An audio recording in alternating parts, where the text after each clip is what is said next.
Hello guys, welcome to Phoenix What If. So in this video, we will see what if Naruto was the true Cero Espada and had a relationship with Halibel and Nell. If you enjoy these kinds of stories, don't forget to show us some love by hitting the like button and subscribing to the channel. Your support means the world to us. Now, let's start the story. Chapter 1, The King in the Sands. The desert of Hueco Mundo knew only three truths: hunger, fear, and the blinding, eternal white of its sands under a dead moon. For the thing that called itself the Crawler, these were the only truths that had ever mattered.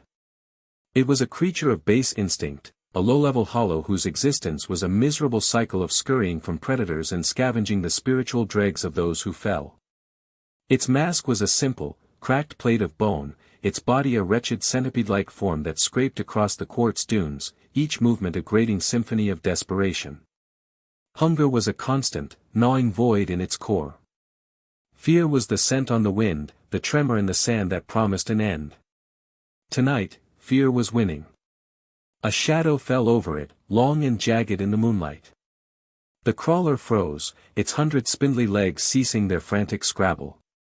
The spiritual pressure that washed over it was a physical force, a tidal wave of predatory intent that promised not just death, but utter annihilation. It didn't dare to look up. It knew what was there.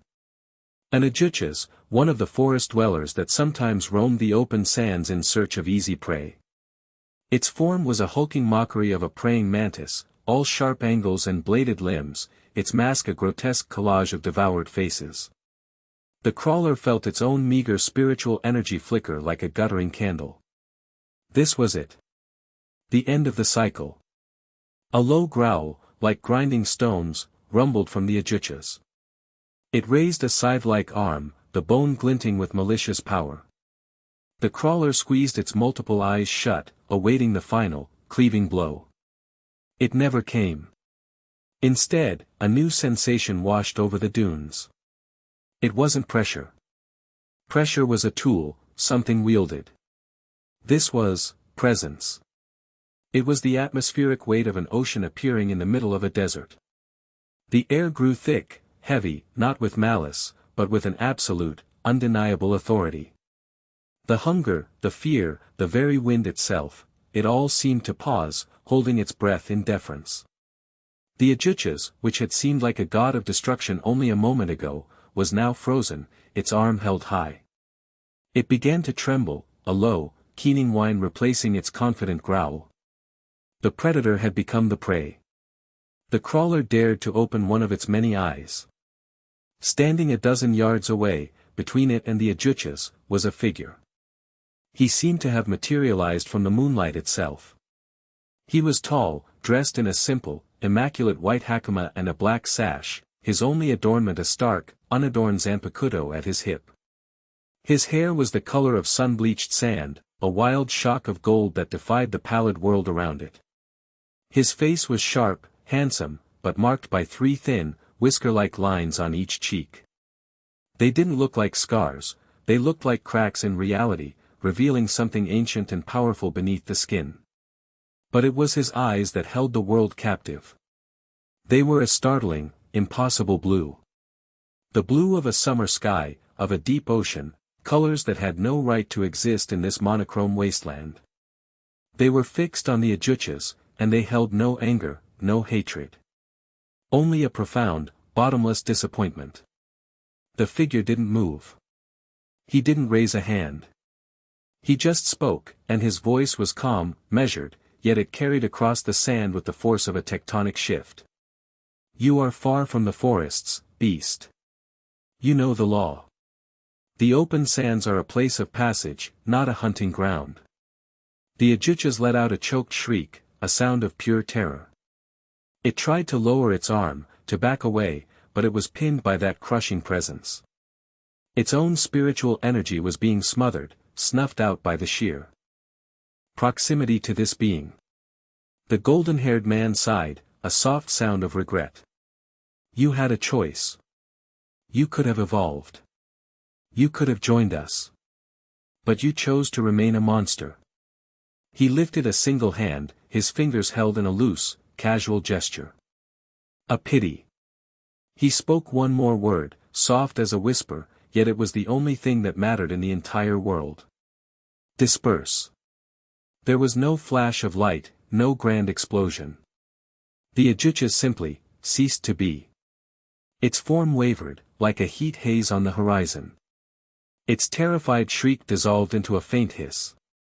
The hulking body, the bladed limbs, the grotesque mask, it all unraveled, breaking down into fundamental spirit particles that drifted away on a wind that had just dared to breathe again.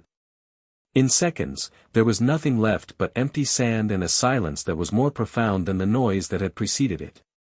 The crawler was paralyzed. It had just witnessed a being of immense power be unmade with a single word. The golden-haired man turned his gaze, and for a heart-stopping moment, those ocean-blue eyes landed on the crawler. The sheer density of his being was suffocating. The crawler felt the impulse to flee, to burrow into the sand and never surface, but it was trapped in that calm, assessing gaze. Then, the man's expression softened almost imperceptibly. A hint of something that wasn't quite a smile touched his lips. "You're lost," he stated, not asked. "And you are not a predator. Not by nature." He gestured with his head, a simple nod toward the horizon behind him. "Go. A day's journey east. You will find water that is not a mirage and a moon that is not a lie. You will find the sanctuary. Tell them Naruto sent you. You will not be turned away." The name, Naruto, seemed to echo in the crawler's very soul. The crushing presence receded, replaced by a gentle but firm nudge, an encouragement. The fear was gone, replaced by a nascent, unfamiliar feeling. Hope. Without a second thought, the crawler turned and began to scuttle east, its 100 legs moving with a purpose they had never known. It didn't look back. It didn't need to. It was moving toward the impossible, a promise in the heart of hell. Naruto watched the small hollow disappear over the dune, a tiny speck of desperation given a new direction. He stood for a moment longer, the eternal moonlight casting his shadow long and sharp against the white sand. This was his domain. The whole of Hueco Mundo was, in a way, but the sands were his in a manner that the forests of Minos and the spires of Las Noches were not. The desert was honest. It didn't pretend to be anything other than what it was, empty, vast, and waiting for something to give it meaning. He had given it meaning. With a thought, the space around him shimmered. The world dissolved not into the black tear of a garganta, but into a seamless, silent ripple. The blinding white sand was replaced by the soft, bioluminescent green of moss underfoot. The dead, empty air was now alive with the scent of damp earth, night-blooming flowers, and the clean, crisp tang of fresh water. He was standing on a high, crystalline balcony that spiraled out from the trunk of a colossal, glowing tree. Below him lay the sanctuary of the azure moon. It was a miracle, an impossibility carved into the heart of the endless desert. A vast, tiered oasis nestled in a crater so large it must have been carved by a fallen star. A deep, azure lake sat at its center, its surface perfectly still, reflecting the moon above like a flawless mirror. Around it, a lush forest of crystalline trees pulsed with soft internal light, their branches heavy with glowing fruits and strange, ethereal flora. Waterfalls cascaded down the crater walls, their spray catching the moonlight and creating perpetual rainbows. Structures were not built upon the land but grown from it, seamlessly integrated into the trunks of the great trees and the curves of the crater, balconies, plazas, and dwellings of smooth, white bone-like material. And there were Arankar. Hundreds of them. They were not fighting, not hunting, not cowering. Some walked along the glowing pathways, their conversations quiet and relaxed. Others trained in open plazas, their movements controlled and precise, a drill rather than a brawl. A few tended to the strange, glowing gardens, their hollow masks tilted in concentration. They were a people. A nation born from chaos. A soft presence approached from behind, her spiritual signature as familiar to him as his own heartbeat. It was warm, like the sun-baked stones of the desert, but with the deadly stillness of a predator at rest. Another stray. Tear Halibel's voice was a low, melodic contralto, always calm, always measured. She came to stand beside him at the balcony's edge, her own gaze sweeping over the sanctuary below. She was a vision of lethal grace, her golden-tanned skin a stark, beautiful contrast to her white Arankar uniform, which exposed the proud mark of her station, the fragmented 3 tattooed on her right breast. Her mask fragments framed her face like a high collar, drawing attention to her placid green eyes and the stern set of her lips. Her long, blonde hair was braided, practical and severe. Naruto didn't turn to her, his eyes still on the horizon where the crawler had vanished. A little one. Fleeing a Minos that forgot its place. You should have let the patrols handle it, she said, though there was no heat in her words. It was a statement of fact, of logistics. Your presence realigns the spiritual currents for miles. It makes the lesser hollows skittish. And it reminds the greater ones that there are rules, he countered softly, finally turning to her. He reached out, his fingers gently brushing a stray strand of her braid back into place. Her skin was warm under his touch. Besides, I was restless. Halibel's gaze softened as she met his. In public, before their subjects, she was his general, his most trusted commander. In private, she was his partner, the anchor that kept his vast power grounded in purpose. She understood the burdens of rule, the weight of responsibility for so many lives. She had carried it for her fraction long before she had ever met him. You are always restless when they are out so long, she observed, her eyes flicking toward the northern sky. Sung Sun, Mila Rose, and Apache have been scouting the periphery of Las Noches for 3 cycles. They should have reported in by now. Her concern was a palpable thing, a tightly controlled current beneath her placid surface. Her 3 fraction were more than subordinates, they were her family, the only thing she had salvaged from the bloody, meaningless existence that had defined her life before this place. They are strong, Halibel, Naruto reassured her, his hand moving from her hair to rest on the curve of her shoulder. They know the terrain. And they know not to engage. Aizen's Espada are arrogant, she replied, the name Aizen spoken like a distasteful word. They believe this entire world is their playground, a gift from a false god. Arrogance makes one unpredictable. He couldn't argue with that. Sosuke Aizen. The rogue Soul Reaper captain who had set himself up in the heart of Hueco Mundo, gathering the most powerful and violent hollows, breaking them, and reforging them into an army. Naruto had felt the tremor of his arrival years ago, had watched from afar as he built his fortress of Las Noches and declared himself king. Naruto had let him. Las Noches was a cesspool of ambition and betrayal, a monument to ego. It would eventually collapse under its own weight. Naruto's own kingdom, the sanctuary, was built on a different foundation, protection, stability, and mutual respect. He had no interest in Aizen's games, in his planned war with the Soul Society. He had carved out his own corner of reality, and that was enough. They will be fine, he said again, his voice firm, trying to impart his own certainty to her. They are your hunters. There are few in this world more capable. She leaned into his touch, a rare, fleeting moment of vulnerability. It is not their capability I doubt. It is the sanity of the world outside our walls. Before he could respond, a new energy signature erupted into the air, a whirlwind of joyful chaos and unrestrained power that streaked across the sky above them. It was a blur of green and white, moving with a speed that shattered the air, leaving sonic booms echoing in its wake. A laughing voice, bright and clear, rang out. Found you. The blur resolved itself in an instant, coalescing into the form of a woman who landed silently on the balcony railing, balancing on one foot with impossible grace. Neliel Tuo Delschwank was a stark contrast to Halibel's stern composure. Her energy was boundless, her smile infectious.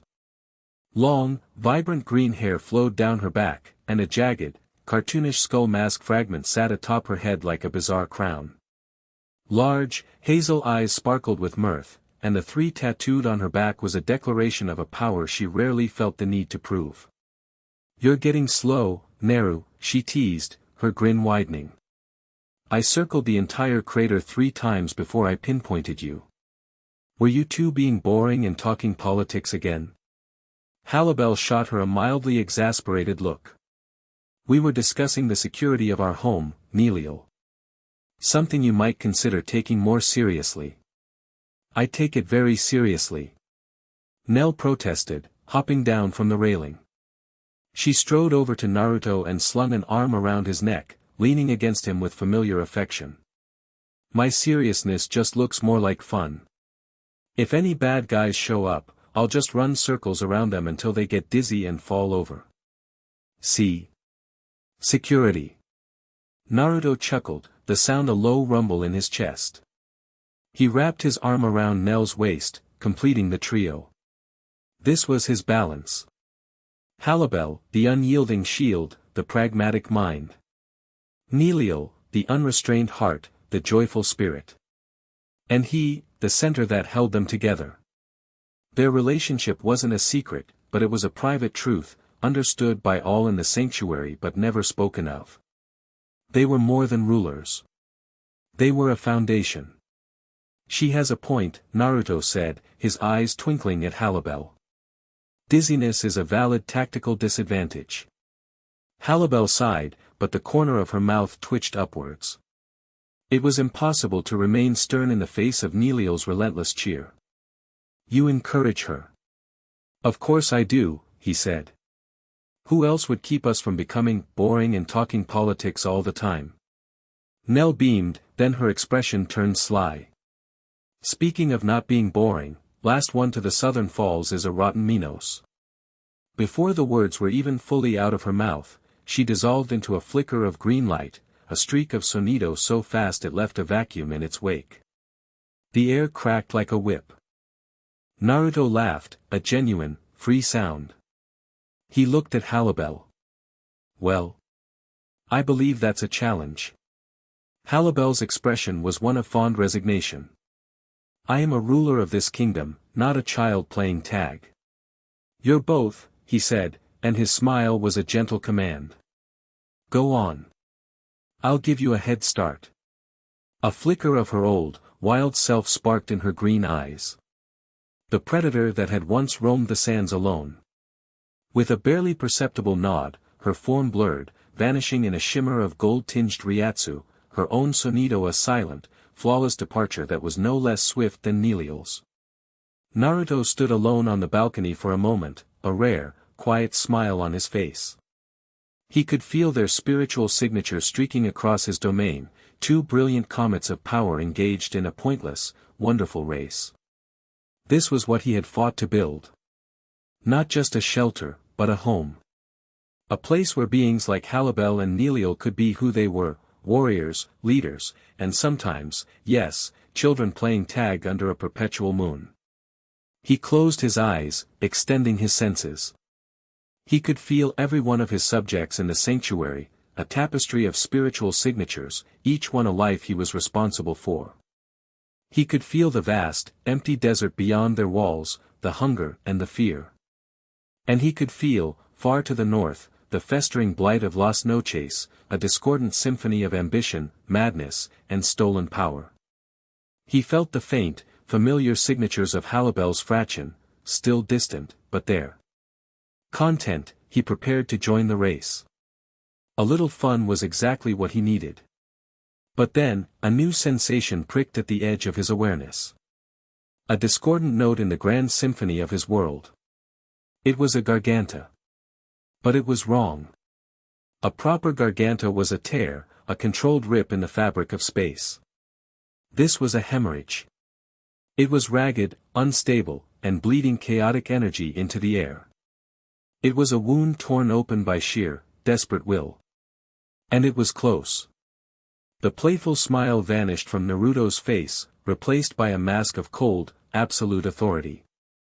The very air around him grew heavy again, the temperature dropping several degrees. The Cero king was present once more. In the next instant, he was gone from the balcony, not with the blur of sonido, but with a silent, instantaneous shift in space that left not even a ripple behind. He reappeared at the northern edge of the sanctuary's crater, on a high cliff overlooking the endless white desert. Below, not 100 yards from the invisible barrier that protected their oasis, reality was tearing itself apart. The black maw of the Garganta spat and sputtered, raw spiritual energy arcing from its edges like lightning. From within the violent tear, a figure stumbled out and collapsed onto the sand. Even from this distance, Naruto recognized the uniform, the mask fragment, the green hair. Sun. And she was not alone. She was dragging the unconscious forms of Mila, Rose and Apache with her. Halibel and Neleal appeared at his side in twin flashes of movement, their race forgotten, their expressions grim. The joy was gone, replaced by the honed senses of apex predators. Sun. Halibel's voice was a choked cry, her composure shattering like glass. She made to leap from the cliff, but Naruto's hand shot out, grabbing her arm. His grip was like steel. "Wait," he commanded, his voice devoid of all warmth. "Look." Sun was a wreck. Her uniform was shredded, her body littered with deep lacerations. But one wound stood out, a horrific gash that ran from her left shoulder down across her torso, bisecting her hollow hole. It wasn't a ragged tear from a claw or fang. It was a clean, precise cut, cauterized at the edges as if by a blade of pure energy. And her left arm, it was gone. Severed cleanly at the shoulder. But it was the energy clinging to her, a faint but unmistakable miasma, that made Naruto's blood run cold. It was the sterile, ordered, and utterly alien Ryatsu of a Soul Reaper. And not just any Soul Reaper. This was dense, refined, and powerful. The work of a captain. They engaged, Halibel breathed, her voice trembling with a rage so profound it made the air shimmer around her. "I told them not to engage." "They might not have had a choice," Neleal said, her own voice tight, her usual mirth replaced by a cold fury. Her hazel eyes were narrowed, fixed on the horrifying scene. Down on the sand, Sun managed to push herself to her knees. She looked up, her one good arm gesturing weakly toward the sanctuary. A silent plea. Then, her strength gave out, and she collapsed face first onto the white dune, unmoving. Naruto released Halibel's arm. "Nell, get them. Bring them to the medical wing. Now." Neleal didn't need to be told twice. She was a green flash, gone from the cliff and reappearing by the fallen Arrancar in less than a heartbeat. With a gentleness that defied her incredible power, she gathered the three broken forms into her arms and vanished again, heading for the heart of the sanctuary. Naruto and Halibel stood on the cliff's edge, silent. The ragged Garganta sputtered one last time before collapsing in on itself, leaving only the pristine, indifferent sand. Halibel was shaking, not from fear, but from a volcanic, suppressed rage. "Aizen," she hissed, the single word containing a world of hate. "His rabid dogs did this." Naruto didn't answer. He simply stared at the spot where her family had fallen, his blue eyes turning a shade darker, the color of a stormy sea. He had built this place to be a reprieve from the madness, a sanctuary from the endless, pointless violence of this world and the one he had left behind. He had created his own rules, his own peace. He had been content to let the mad Soul Reaper play his games, so long as those games did not reach his doorstep. That policy had just ended. Aizen had allowed his forces to spill over. He had allowed them to touch what was Naruto's. An Espada, a captain of the Gotei 13, it made no difference. An attack on one of his people was an attack on him. An attack on Halibel's family was an unforgivable transgression. "Come," he said, his voice a flat, chilling monotone. "Let's see the damage." He turned, and with another silent ripple of space, they were gone. The medical wing of the sanctuary was less a hospital and more a laboratory of life itself. Housed within the base of the largest crystalline tree, it was a vast, circular chamber filled with soft, glowing light. Pods filled with regenerative fluid lined the walls, and the air hummed with the quiet energy of healing Keto, modified and perfected for Arrancar physiology. Neliel was already there, gently placing Mila Rose and Apache into 2 of the pods. Their injuries were severe, broken bones, deep cuts, and spiritual energy exhaustion, but they would recover. Sung Sun, however, lay on a central table, the focus of all attention. A tall, slender Arrancar with wild pink hair and an unsettlingly curious gleam in his gold eyes was leaning over her, his long, delicate fingers hovering above her catastrophic wound. Cero Grands, the former Octava Espada, and now, by conquest and reluctant treaty, Naruto's head of research and development. Fascinating, Cero murmured, his voice a silky, academic purr. He didn't seem to notice the murderous aura radiating from Halibel as she swept into the room. The severance is almost surgically precise. No tearing, no cellular disruption beyond the immediate point of contact. The edges are cauterized by a high-density spiritual particle field. It's not a Hollows technique. Far too elegant. Can you save her? Halibel's voice was sharp enough to cut diamond. Cero tilted his head, his gaze analytical and detached. Her life is not in immediate danger. Her core is stable, if depleted. The limb, however, regeneration will be difficult. The energy that inflicted this wound has left a stain on her spiritual composition. It actively rejects cellular reconstruction. A potent anti-regenerative property. I've never seen anything quite like it. It's the work of a master. A soul reaper. Naruto stated, stepping up to the table. His presence silenced the room. He looked down at Sung Sun, his expression unreadable. Cero glanced at him, a flicker of something, respect, or perhaps fear, in his eyes.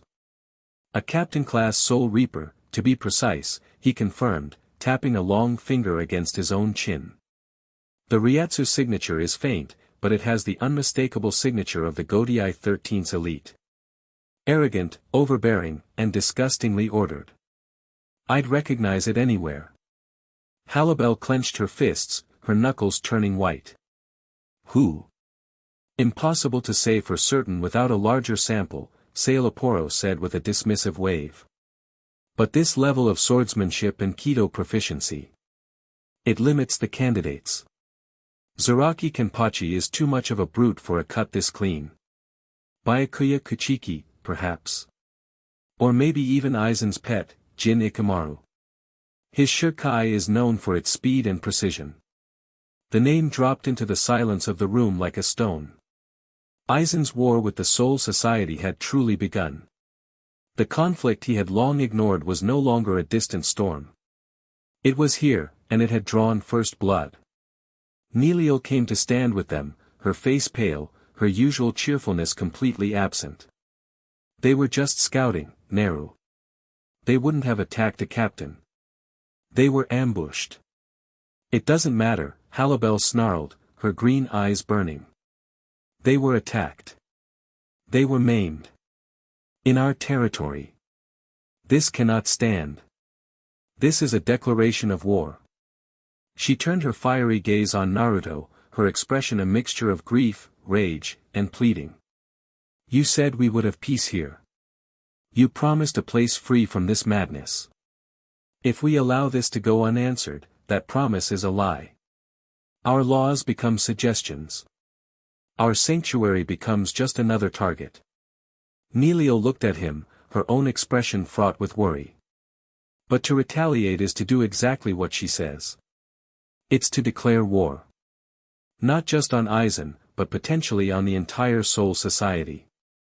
Our people, many of them came here to escape that kind of conflict. Are we ready to throw them back into it? It was the fundamental question of their rule, the schism between their two natures. Halibel, the warrior, demanded justice through strength. Neliel, the guardian, urged caution to preserve the lives they had sworn to protect. Both were right. Naruto remained silent, his gaze fixed on the cauterized stump where Sung Sun's arm used to be. He saw the clean cut. He felt the lingering, arrogant energy of the Soul Reaper. He saw the cost of his own inaction, of his desire to remain isolated. He had believed his power was enough to create a barrier between his world and theirs. He had been wrong. A barrier was not a deterrent. It was a challenge. He reached down, his fingers gently brushing Sung-sun's forehead. A wave of his own Ryatsu, warm and vital, washed over her. It was an energy unlike any other in Hueco Mundo, or any other world. It was not the cold, hungry energy of a hollow, nor the ordered discipline of a soul reaper. It was something primordial. The lifeblood of the world itself. Under his touch, the tension in Sung-sun's unconscious form eased, her spiritual core stabilizing, the foreign soul reaper energy sizzling and dissolving into nothingness. Sailaporo's eyes widened, a rapacious, scientific hunger in his gaze as he witnessed the phenomenon. Incredible. It doesn't just overpower it, it nullifies it on a conceptual level. Naruto ignored him. He straightened up, his back to the others. He walked slowly toward the chamber's exit, his footsteps the only sound in the humming room. He paused at the doorway, looking out at the impossible paradise he had built. He saw the Arrancar walking freely, living without fear. He saw the light, the water, the life. Everything Aizen's world was not. Halibel and Nelio watched him, waiting. The fate of their kingdom rested on his next words. He took a deep, slow breath, the air of his sanctuary filling his lungs. It was his. They were his. This peace was his. And someone had dared to threaten it. He turned his head slightly, his profile sharp and dangerous in the glowing light. His blue eyes were no longer the color of a summer sky. They were the color of glacial ice, cold and absolute. Halibel is right, he said, his voice quiet, yet it resonated with the power of a king passing sentence. A promise was broken. A law was violated. He faced them fully, and the sheer, unrestrained weight of his presence descended upon the room. It was not the oppressive aura of a tyrant, but the undeniable gravity of a fundamental force of nature. It was the power of the origin, the Cero Espada. Aizen has been playing his games in my desert for far too long. He has forgotten the old truths of this world. He has forgotten the real power that resides here. He looked from Halibel's furious, hopeful face to Nelio's worried but resolute one, his gaze holding them both, reassuring them both. He has forgotten whose desert he's playing in. A cold, dangerous smile touched Naruto's lips. It's time we reminded him. Chapter 2, The Court of Chimeras. The throne room of the sanctuary was not a room at all. It was a living space, an open-air expanse carved into the very heart of the great, central crystalline tree. The floor was a smooth, polished disk of bone-white material that seemed to have grown directly from the wood, and the ceiling was the canopy of glowing leaves far above, dappling the area in a soft, ethereal azure light. There was only one throne, a massive, elegantly simple chair that appeared to be woven from the roots of the tree itself, a seat of power that was part of the world, not imposed upon it. It sat empty. Naruto never used it. He preferred to stand with his people, not above them. He stood now near the edge of the platform, looking out over his kingdom. The air, usually so peaceful, was thick with tension. Behind him, Halibel stood rigid, her arms crossed, her jaw tight. Her rage had cooled from a wildfire into a glacier, colder, harder, and infinitely more dangerous. Nelio paced restlessly, a caged storm of anxious energy, her usual effervescence replaced by a grim resolve. And in the corner, observing them with an unervingly detached curiosity, was Sailaporo Granz. He leaned against a crystalline pillar, one long-fingered hand stroking the hilt of his unique, guardless Zanpakuto. He had been a prisoner of war, a vanquished foe from a past skirmish when his territory had bordered too closely on Naruto's expanding influence. Naruto, seeing more value in the scientist's mind than in his death, had offered him a place. Sailaporo, ever the opportunist and fascinated by a power he could not dissect, had accepted. He was now their reluctant spymaster and head of R&D, a venomous snake they kept close, its fangs drawn by Naruto's overwhelming authority. A direct assault on Las Noches is the only acceptable response, Halibel said, her voice cutting through the quiet hum of the sanctuary. We will tear down Aizen's fortress, stone by stone. We will make him answer for what he allowed to happen to Sung-sun. And how many will we lose, Halibel? Neliel countered, stopping her pacing to face the other woman. Her hazel eyes were pleading.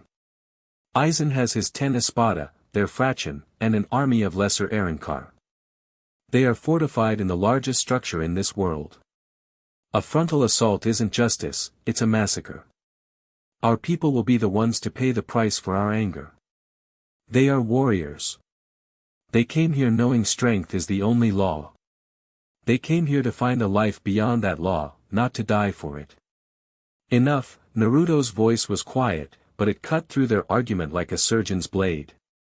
Both women fell silent, turning to him. He hadn't raised his voice. He didn't need to. The air itself seemed to bend to his will, the ambient spiritual particles growing still and heavy. He turned from the overlook, his blue eyes holding both of his partners in a steady, calming gaze. You are both right, he said, and the simple validation diffused the tension immediately. Halibel, we cannot let this transgression go unanswered. To do so is to show weakness, and in this world, weakness is an invitation to predators. It would dishonor the promise of safety we made to everyone here. He looked at her, and his eyes conveyed a perfect, cold understanding of her rage. Aizen will answer for it. I will see to it personally.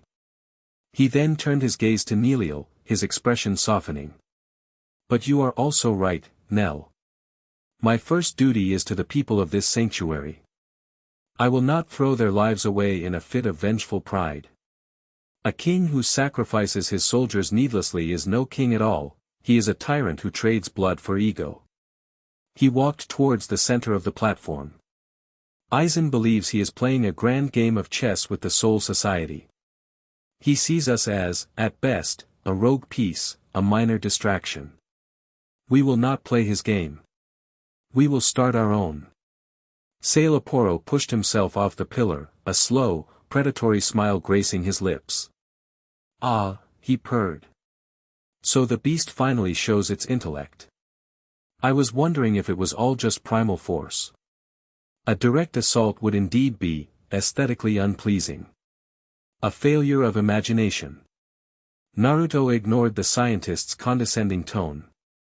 You have studied Las Noches, Sailaporo.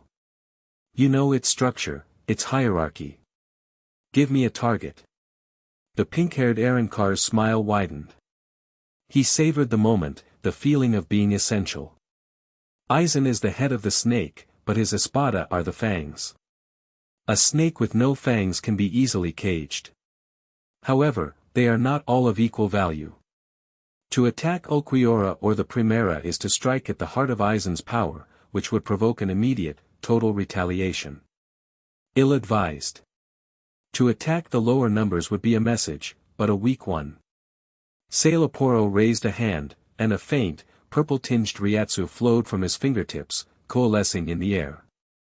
It formed a three-dimensional, translucent map of Hueco Mundo, with the colossal structure of Las Noches at its center and several other smaller territories marked around it.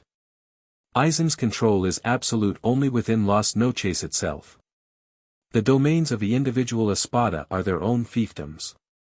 They are sources of his power, but also potential points of failure. If you want to destabilize his kingdom, you don't knock on the front door. You kick in the side walls. He pointed a long, sharp nail at a territory marked to the southwest. This is the domain of the Sexta Espada, Grimjow Jagerjacks. It is, to put it mildly, a pit of barbarism. Grimjow rules through pure, unrestrained violence. His subjects are loyal only out of fear. His territory is a chaotic free-for-all that constantly bleeds into the surrounding lands, creating instability. He is a rabid dog on Aizen's leash. Halibel snorted. A rabid dog is still a dog. He will have the strength of an Espada. He has strength, yes, Sailaporo conceded. But no discipline. No strategy. He is a beast of pure instinct and pride. More importantly, he traced a line on the map from Grimjow's territory to the sanctuary. He is the closest major threat to our western flank. Subjugating his domain serves two purposes: it removes a Fong from Aizen's mouth, and it secures our borders. It is a message of power and an act of consolidation. Naruto stared at the glowing map, at the pulsating blot of chaotic energy that represented Grimjow's domain. He saw the logic in Sailaporo's words, but his own reasoning went deeper. He wasn't just planning for a war with Aizen. He was planning for the war to come after, the one against the silent geometry, the Edict of Nullity. To face that, Hueco Mundo needed to be united. Not under a tyrant like Aizen, but under a true king. This was the first step. Not conquest for the sake of power, but unification for the sake of survival. Grimjow Jagerjax, Naruto said, the name tasting like ash and bloodlust. He believes in a kingdom of one, the survival of the strongest. We will show him what a true kingdom looks like. He looked at Halibel, then at Neliel. We will go. The three of us. We will not take an army. An army invites a war. The three of us, this is a coronation. We are not asking for fealty. We are demanding it. Halibel's lips curved into a grim, satisfied smile. This was a plan she could understand. Not a blind charge, but a targeted, overwhelming display of force. A king and his queens, coming to claim their tithe. Neliel's anxiety eased, replaced by a focused determination. It wasn't a war, it was a necessary, surgical strike. What about the sanctuary? She asked. Sailaporo will remain in command, Naruto stated. His loyalty is to his own survival, and his survival is now tied to the stability of this place. He is a snake, but he is our snake. He knows what happens to pets that bite the hand that feeds them.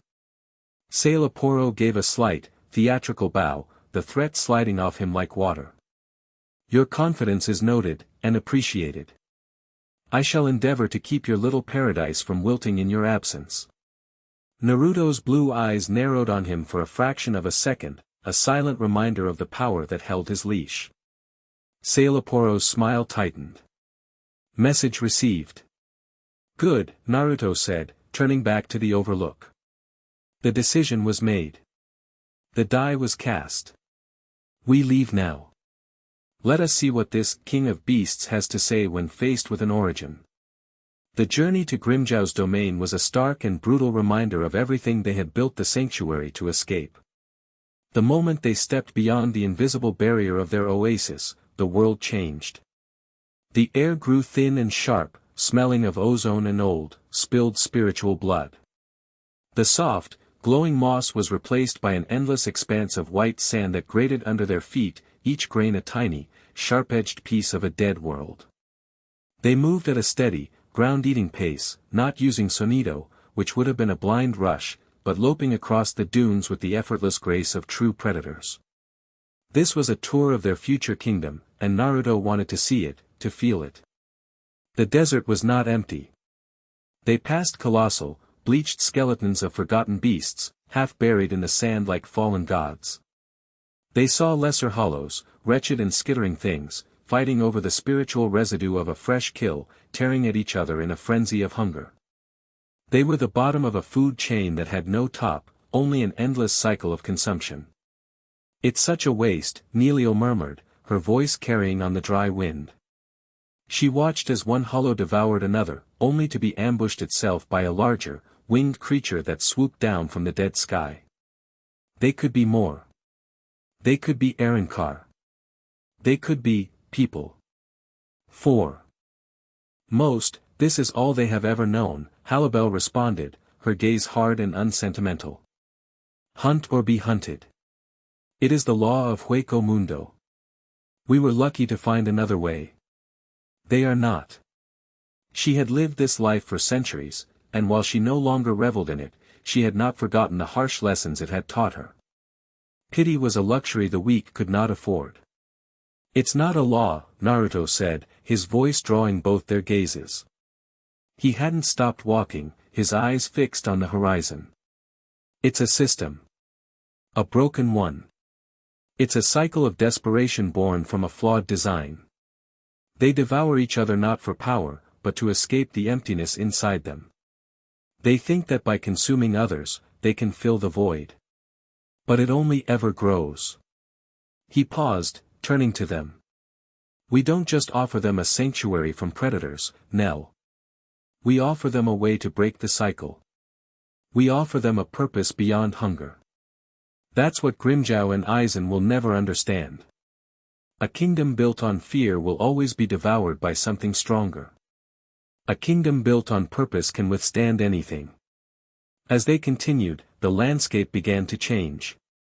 The open dunes gave way to a forest of twisted, crystalline trees, their sharp-edged branches clawing at the sky. Unlike the glowing flora of the sanctuary, these were dark, menacing things, and from the shadows between them, countless pairs of glowing eyes watched them pass. The air crackled with hostility. A pack of Ajuchas-level hollows, wolf-like beasts with masks of sharpened bone, emerged from the trees, blocking their path. They growled, low and menacing, their collective spiritual pressure a palpable wave of aggression. They were testing the intruders, a pack of hyenas sizing up lions. Neliel and Halibel tensed, ready to eradicate them. But Naruto held up a hand, stopping them. He took a step forward, his expression utterly serene. He didn't draw his sword. He didn't even flare his ryatsu in a threatening manner. He simply existed. He let the full, boundless weight of his presence settle over the forest. It was not an attack. It was a statement of fact. The air grew impossibly dense, the ground seemed to groan under the strain, and the very light of the moon seemed to dim as it touched him. The wolf-like Ajuchas froze. Their growls died in their throats, replaced by choked whimpers. Their predatory instincts were screaming at them, a primal, terrified chorus that had only one message: wrong. Wrong. Wrong. You are not looking at prey. You are not looking at a predator. You are looking at the end of the food chain. Their legs gave out. The entire pack collapsed to the ground, not slain, not injured, but utterly subjugated, their bodies trembling uncontrollably. They flattened themselves against the crystalline floor of the forest, exposing their necks in the ultimate gesture of submission. Naruto looked down at them, his blue eyes holding a hint of pity. This is not your territory, he said, his voice calm but absolute. You hunt for the Sexta Espada. Your king is about to change. Go back to your dens. Await my word. He didn't need to say anything else. The moment he withdrew his presence, the wolves scrambled to their feet and fled, disappearing into the shadows as if they had never been there. Halibel watched them go, a flicker of awe in her eyes. She was one of the most powerful beings in Hueco Mundo, but Naruto's power was a different thing entirely. Hers was an ocean. His was the sky that contained it. You could have killed them with a thought, she stated. And I would have lost a dozen potential soldiers, he replied simply, resuming his walk. Death is an end. Submission is a beginning. They will remember this. When Grimjow falls, their loyalty will be mine, earned through power, not fear. Neliel looked at him, a slow smile returning to her face for the first time since they'd left. A kingdom of purpose, she repeated softly. She understood. This wasn't just about beating Grimjow. It was about showing him, and all of Hueco Mundo, a better way to be strong. Finally, they emerged from the forest. The sight before them was a testament to Grimjow's philosophy. Grimjow's domain was a jagged wound in the desert. Massive, tooth-like spires of dark rock jutted from the ground at sharp angles, creating a chaotic, indefensible maze of canyons and cliffs. There was no order, no structure. There was only a central, massive pillar of rock, hollowed out and scarred with countless battle marks. It wasn't a palace, it was a den. The air was thick with the scent of blood and the constant, grating sound of steel on bone. Fights were everywhere. Arrancar clashed in the canyons below, their Ceros exploding against the rock walls in brief, vicious duels for dominance or territory. There was no art, no strategy. Only brutal, head-on conflict. Barbaric, Halibel muttered, her expression one of utter disdain. Noisy, Neliel added with a frown. Naruto simply stared at the central spire. He could feel him. A raging, blue-white inferno of spiritual energy, burning with arrogance and a lust for battle. Grimjow Jagerjax. He didn't bother finding a path through the canyons. He took a breath, and then he made his announcement. He flared his Ryatsu. It wasn't the suffocating pressure he had used on the wolves. This was a beacon. A spear of pure, golden energy that shot into the sky above Grimjow's den, punching a hole through the perpetual cloud cover. It was a focused, controlled blast that screamed a single, undeniable challenge across the entire territory. Every fight stopped. Every head turned. Every Arrancar, from the weakest scavenger to the strongest Ajuchas, felt that colossal power and knew what it was, a declaration. A king had arrived at another king's gate. Silence fell over the jagged canyons for the first time in memory. Then, from the top of the central spire, an answering blast of energy erupted. It was a furious, jagged spike of light blue Ryatsu, crackling with untamed power. It was an answer of pure defiance. A figure appeared on the precipice of the den, silhouetted against the moon. He was lean, muscular, with wild, light blue hair and a jawbone mask fragment that emphasized his feral grin. He wore his hakama open, revealing a toned chest and the number 6 tattooed above his hollow hole. Grimjow Jagerjax laughed, a harsh, grating sound that echoed through the canyons.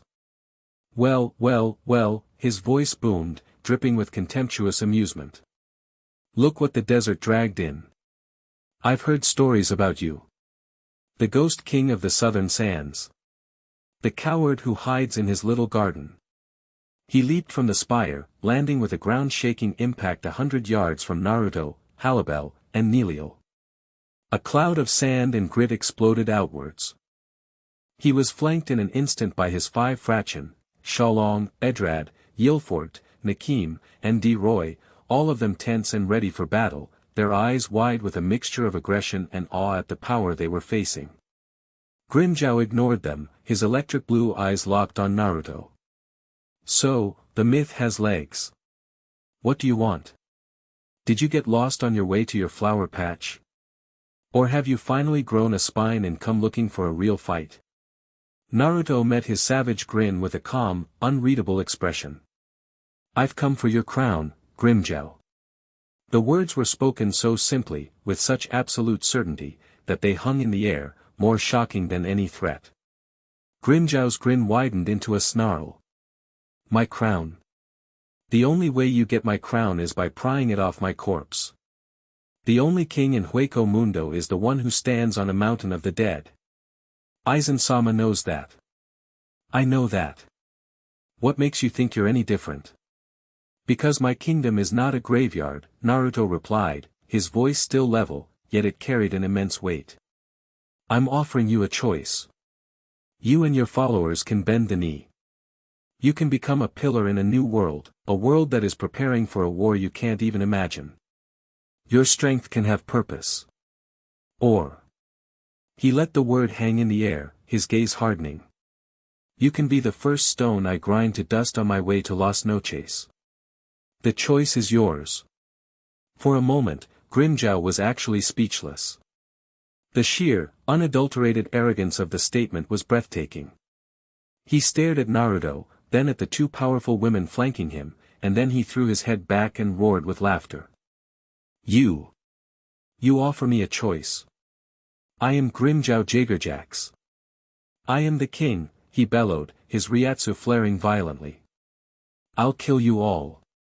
I'll tear your little garden apart and salt the earth with your bones. Frachen. Kill the women. The blonde one is mine. He lunged, his body blurring with sonido, his hand reaching for the hilt of his Zanpakuto. But Naruto didn't move to intercept him. He didn't even draw his own blade. He simply gave a slight, almost imperceptible nod to his queens. "Command," he had said. As Grimjow's fraction charged, Halibel and Neliel moved. Halibel became a golden blur, intercepting Xiaolong Kufang, the most disciplined of Grimjow's followers. Their blades met with a high-pitched scream of steel. Xiaolong was skilled, but Halibel's every movement was precise, economical, and utterly lethal. She wasn't just fighting him, she was deconstructing his style, her calm expression a terrifying contrast to the deadly dance of her blade. Neliel, on the other hand, was chaos incarnate. She met the charge of Edrad Leoness and Yilfort Granz, two powerful Arankar, with a joyful, terrifying laugh. She didn't even draw her sword. She moved in a dizzying display of sonido, appearing and disappearing, delivering staggering blows with her fists and feet. Edrad's fire-based attacks dissipated harmlessly against her hierro, and Yilfort's spear-like limbs couldn't touch her. She was toying with them, her overwhelming speed turning a deadly fight into a humiliating game of tag. Grimjow saw it all in a split second. He saw his strongest subordinates being utterly dismantled. His pride, his most potent weapon, turned to white-hot fury. He ignored the unfolding battles, his entire being focused on the man who dared to stand before him as if he were an afterthought. "You look down on me," he roared, his blade finally clearing its sheath. He swung it in a vicious arc aimed at Naruto's neck. The blade never connected. Naruto's hand shot up, catching Grimjow's sword-wielding wrist in an iron grip. The sheer force of the blow was absorbed without him so much as shifting his stance. Grimjow's eyes widened in shock. He tried to pull back, but he couldn't move. Naruto's grip was absolute. "You misunderstand," Naruto said, his voice dangerously low. "I am not looking down on you, Grimjow. I am looking past you. You are not the battle. You are the obstacle." With a flick of his wrist. He didn't just disarm Grimjow, he shattered the blade of his Zanpakuto. The metal exploded into 1,000 glittering fragments. Then, he backhanded Grimjow across the face. It wasn't a blow meant to maim or kill. It was a gesture of pure dominance.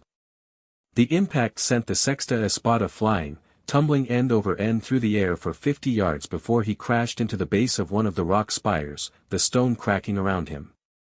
A collective gasp went through Grimjow's watching forces. Their king, their idol of power, had been swatted away like an insect. Grimjow roared, scrambling out of the crater, his face contorted with pure, unadulterated rage. His shattered Zanpakuto forgotten, blood trickled from his lip. You bastard!" He clawed at his side, his spiritual pressure skyrocketing. "Grind, Pantera!" A vortex of light blue energy erupted around him, a pillar of raw, destructive power. When it faded, his form had changed. He was taller, more slender, his body covered in sleek, armored plates.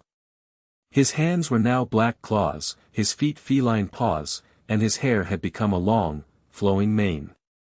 A segmented tail whipped back and forth behind him. He was no longer a man. He was a beast.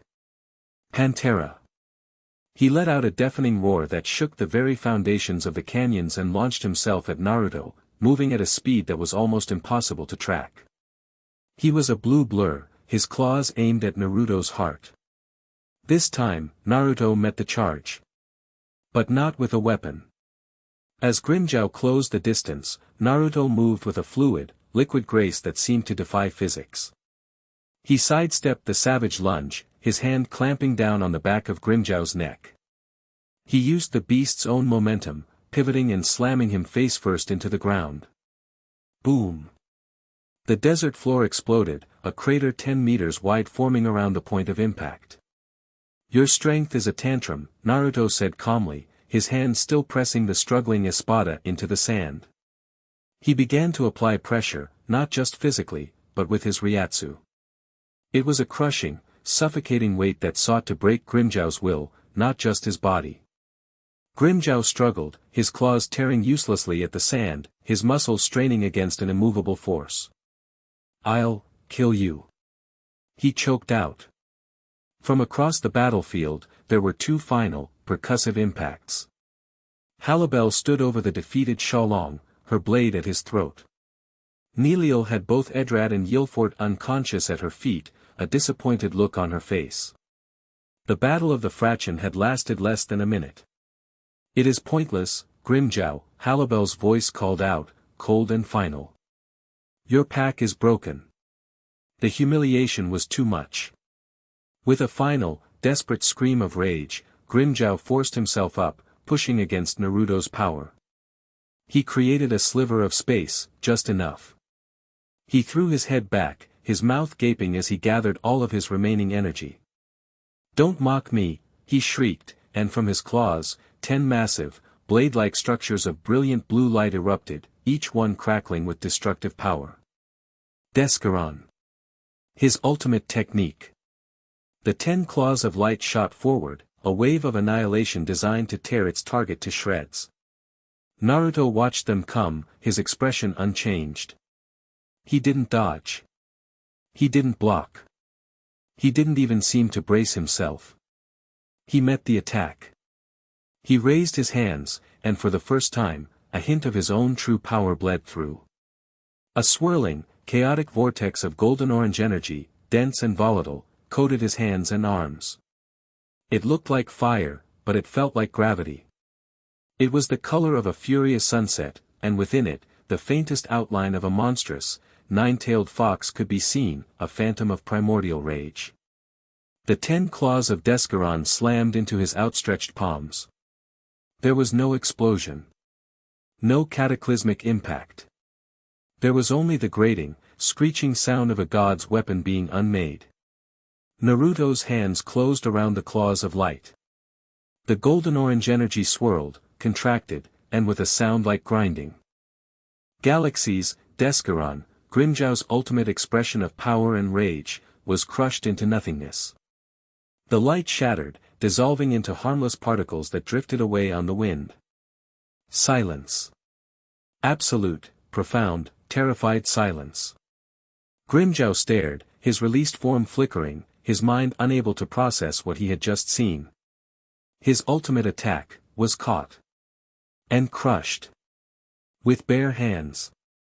Naruto lowered his arms, the golden aura fading, leaving only the calm, blue-eyed man. He stood before the broken beast, the victor. "I told you," Naruto said, his voice soft, but it echoed in the silence like a thunderclap. "Your strength is a tantrum. It's wild and pointless. A king's strength is a foundation. It supports, it protects, it endures."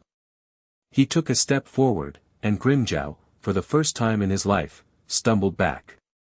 "You tear things down," Naruto continued, his voice resonating with an ancient authority. "I build them up. Now, you will choose. Will you be a foundation stone for the new world I am building? Or will you be rubble under my heel?" He stood before the defeated Espada, his hand outstretched. It was not an offer of friendship. It was the period at the end of a sentence. A demand. Grimjow stared at the hand, then at the man. He saw no triumph in Naruto's eyes. No gloating. Only an unshakable, terrifying certainty. He looked at his defeated Fraction, at the awestruck faces of his followers. He looked at the two queens who stood behind their king, radiating power of their own. His entire philosophy, his entire existence, had been shattered in less than 5 minutes. With a ragged, shuddering breath, his released form collapsed, reverting him to his normal state. He fell to his knees, his body bruised, his spirit broken. He looked at the sand, unable to meet Naruto's gaze. Slowly, painfully, Grimjow Jagerjax, the Sexta Espada, the self-proclaimed king of beasts, bowed his head. He had made his choice. Naruto watched him for a moment, then turned his gaze northward, toward the distant, monolithic spire of Las Noches.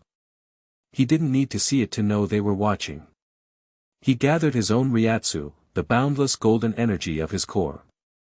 He pulled on the chaotic blue energy of Grimjow's domain, now his by right of conquest.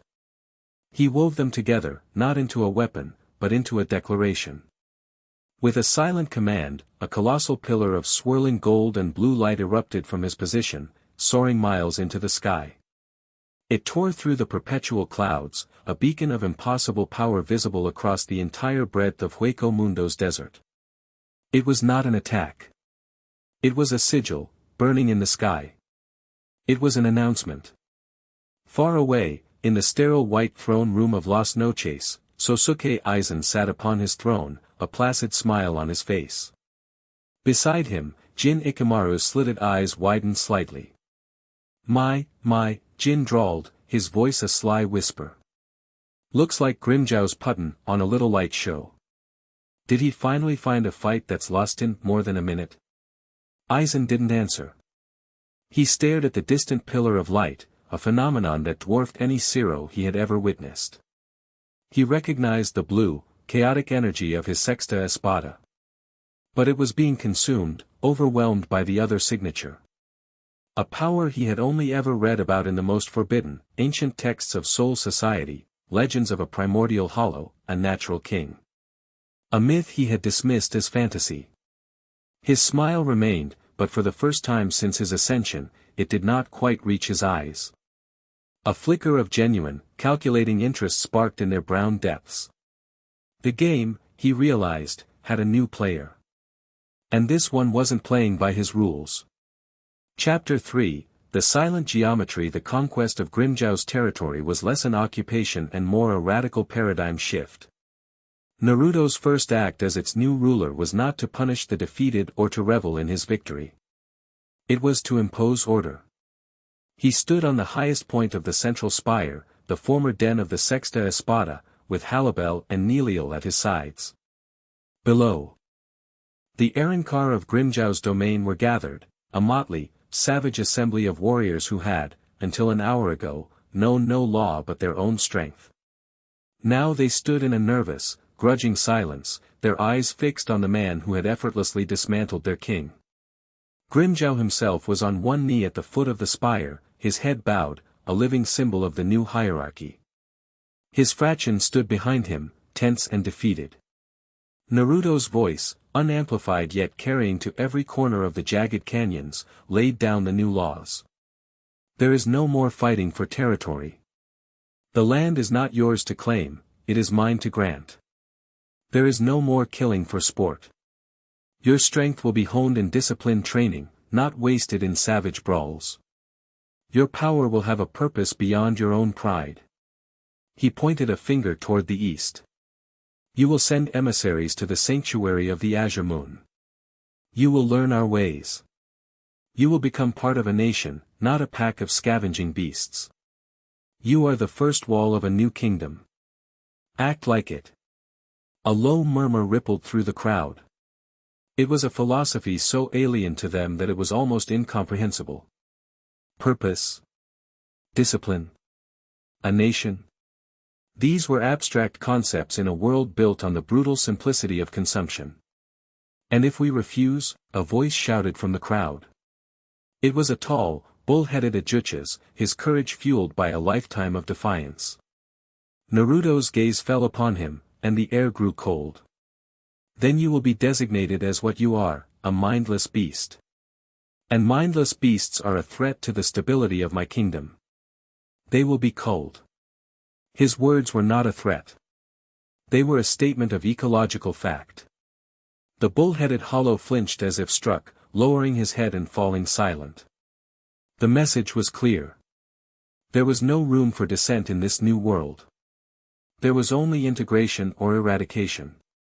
Halibel stepped forward, her voice a sharp, commanding whip. Your former king will oversee the transition. His fraction will be your new commanders. They will answer to me. Disobey them, and you disobey him. Disobey him, and you answer to our king.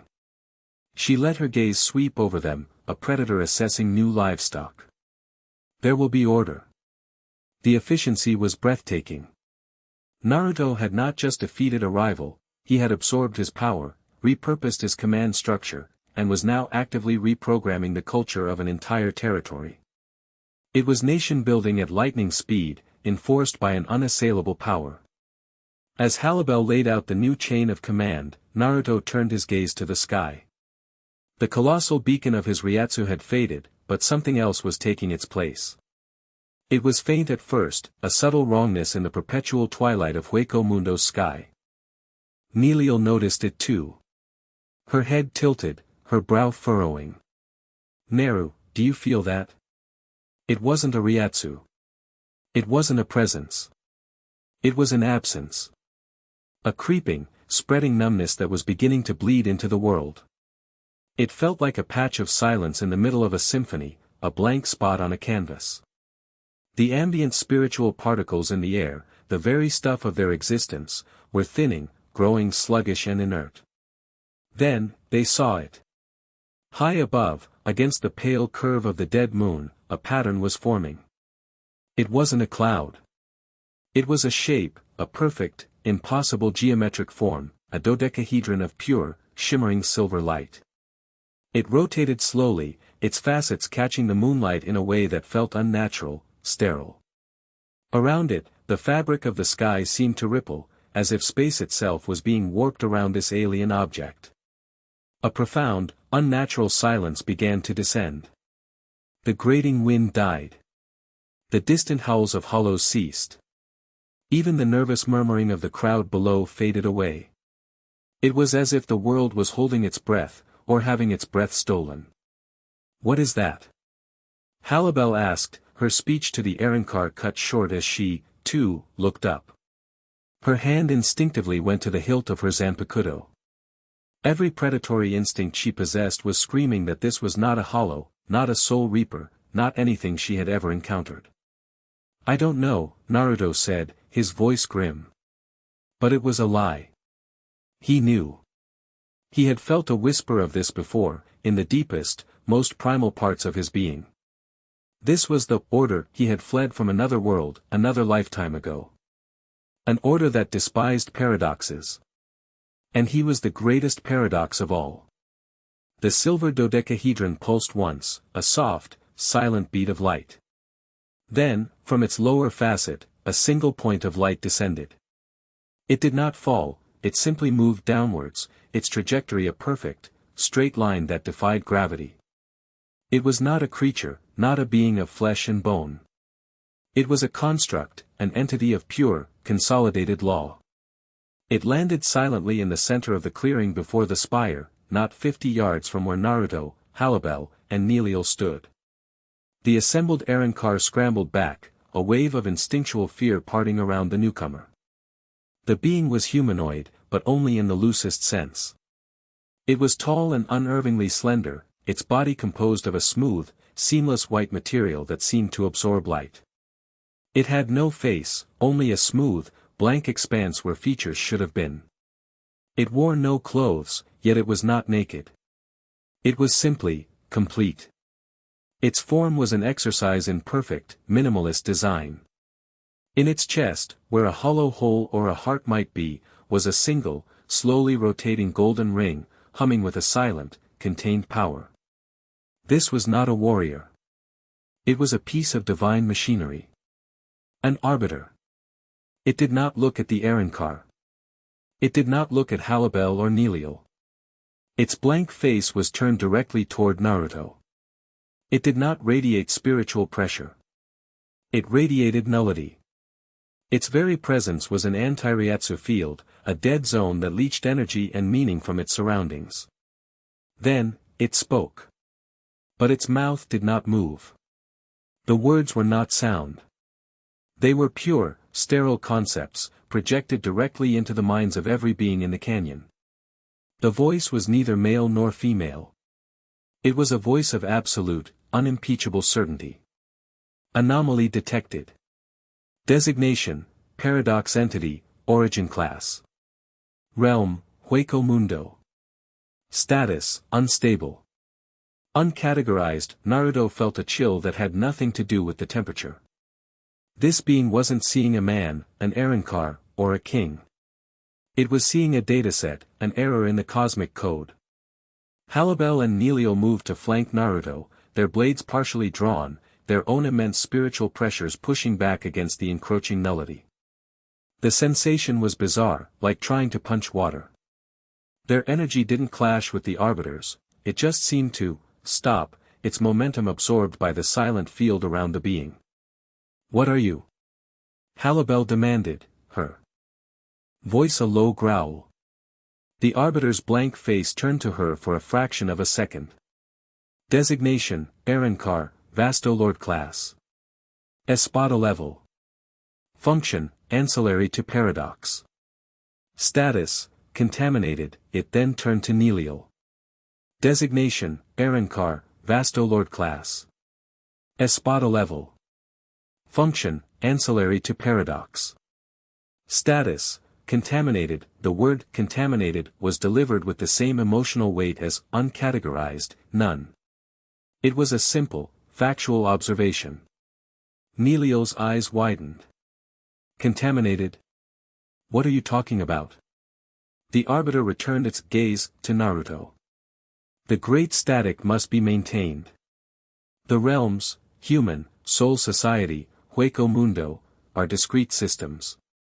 Their laws are absolute. The hybridization of souls, the merging of disparate natures, is a fundamental violation of the Edict of Nullity. It creates instability. It creates paradox. As it spoke, images, concepts, flooded their minds. They saw galaxies collapsing, not in fire, but in a silent, orderly unraveling.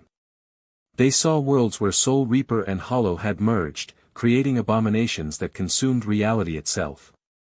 They saw the consequences of broken cosmic laws, a slow, entropic decay of existence. Sosuke Aizen's artifice, the Hogyoku, creates flawed, temporary hybrids. They are minor violations. Errors to be corrected. But you, the Arbiter's focus on Naruto intensified. You are not an artifice. You are a natural occurrence. A being of two realms born as one. A hollow soul born in a human body. A Jinchuriki whose Biju was not a separate entity, but the manifestation of its own primordial hollow nature. You are an impossibility. A living, breathing paradox. Your very existence is a threat to the great static. Naruto's hands clenched into fists. It knew. It knew everything. His past, the life he had abandoned, the truth of Kurama, not a demon fox, but the raw, unbound power of his own soul, misunderstood by the shinobi who had tried to cage it. He had left that world behind, a world that called him a monster, only to find a new force that called him a cosmic error. So you've come to correct me?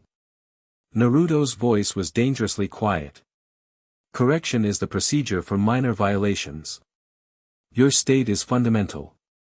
The protocol for a paradox entity of origin class is erasure. You will be deconstructed to your base spiritual components and return to the cycle.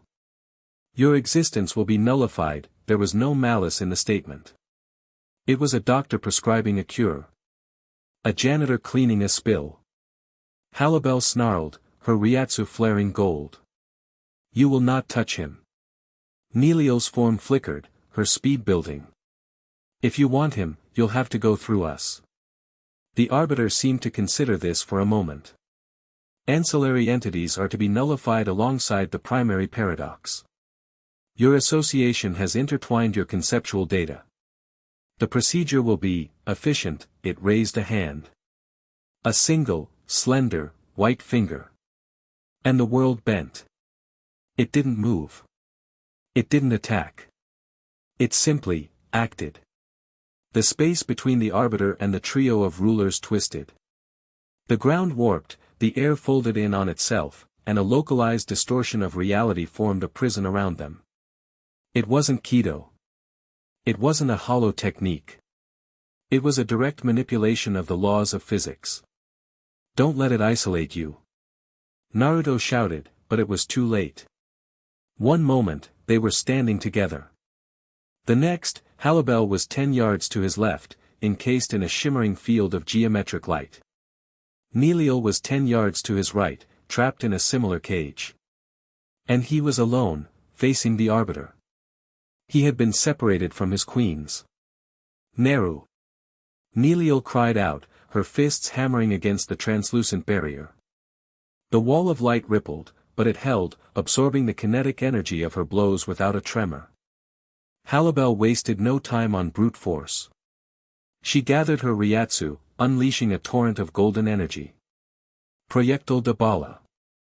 A barrage of hardened spiritual bullets slammed into her cage. They didn't explode. They simply vanished, their energy neutralized the moment they touched the barrier. The Arbiter, designated the Surveyor by its own internal logic, focused its full attention on Naruto. Resistance is illogical. The process of nullification is absolute. Cease function and your deconstruction will be painless. I've had people trying to erase me my whole life, Naruto shot back, his body sinking into a low, ready stance. Get in line. The Surveyor tilted its head. Analysis, subject exhibits irrational defiance. Proceeding with active deconstruction, it didn't lunge or charge. It simply pointed its finger at Naruto. The golden ring in its chest spun faster, and from its fingertip, a beam of pure, white nothingness shot forth. It wasn't a Cero. Ceros were blasts of energy. This was a beam of anti-energy. It didn't burn or explode. It simply erased whatever it touched. It hit the ground before Naruto, and a perfectly straight, meter-wide trench was carved into the desert, extending to the horizon. The rock and sand in its path were not blasted away. They were gone. Not vaporized. Simply not there anymore. Naruto moved, his sonido a blur of gold. The beam tracked him, silent and relentless, carving a swathe of non-existence across the battlefield. The watching Arrancar, including Grimmjow, could only stare in horror at a weapon that defied all comprehension. Naruto reappeared behind the Surveyor, his fist wreathed in the dense, chaotic chakra of his core. He threw a punch aimed at the back of its head. Let's see you nullify this. His fist connected. But instead of the satisfying crunch of impact, there was a deep, resonant thrum. A defensive field, like the ones caging Halibel and Neliel, shimmered into existence around the Surveyor's body an instant before the blow landed. Naruto's punch, strong enough to shatter mountains, was stopped dead. The force of it was simply absorbed. Kinetic force is a product of mass and acceleration. Both are quantifiable variables.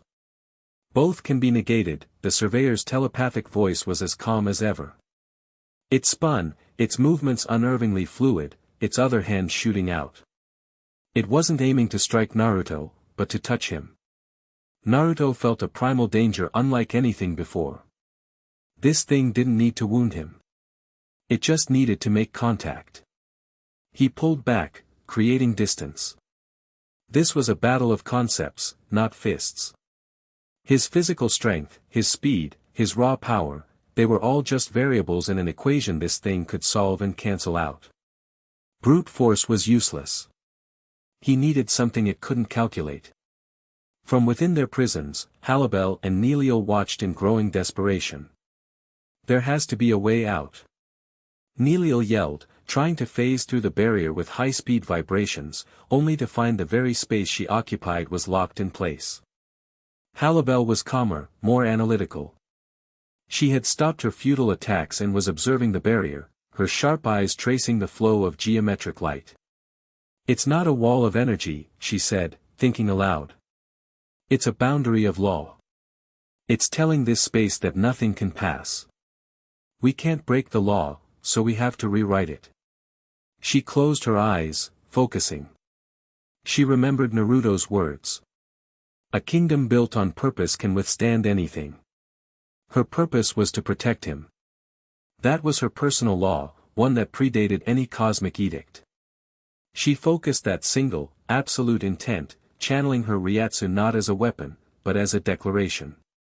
The golden energy swirled around her, not striking the cage, but infusing it, attempting to overwrite the Surveyor's command with her own. Meanwhile, Naruto was being pressed. The Surveyor was relentless, its silent beams of nullity forcing him into a defensive dance. It wasn't trying to outfight him. It was corralling him, limiting his options, forcing him into a corner where erasure was inevitable. Your power is a chaotic variable in a stable system, it projected, its movements becoming faster, its attacks more precise. Chaos cannot be allowed to propagate. Order must be restored. My power isn't chaos, Naruto gritted out, narrowly dodging a beam that erased the top of a rock spire behind him. It's life. It's freedom. Something a machine like you wouldn't understand. He needed a new approach. If quantifiable power was useless, he needed something that couldn't be quantified. He needed a power that didn't follow the rules of this world, or any world. He skidded to a halt, planting his feet in the sand.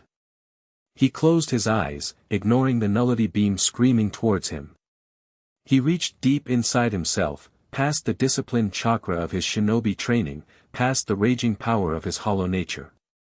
He reached for the place where the two met, the point of paradox the surveyor so despised.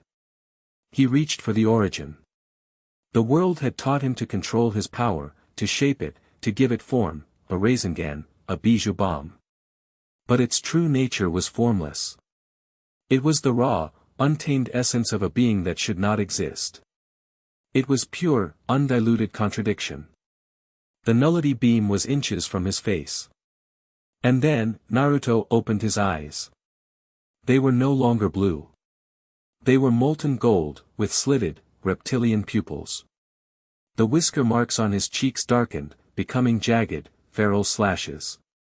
A suffocating, primordial pressure exploded from him, not of a shinobi, not of a hollow, but of something far, far older. The golden-orange energy that had crushed Descaron now erupted from his entire body. But it wasn't a controlled aura.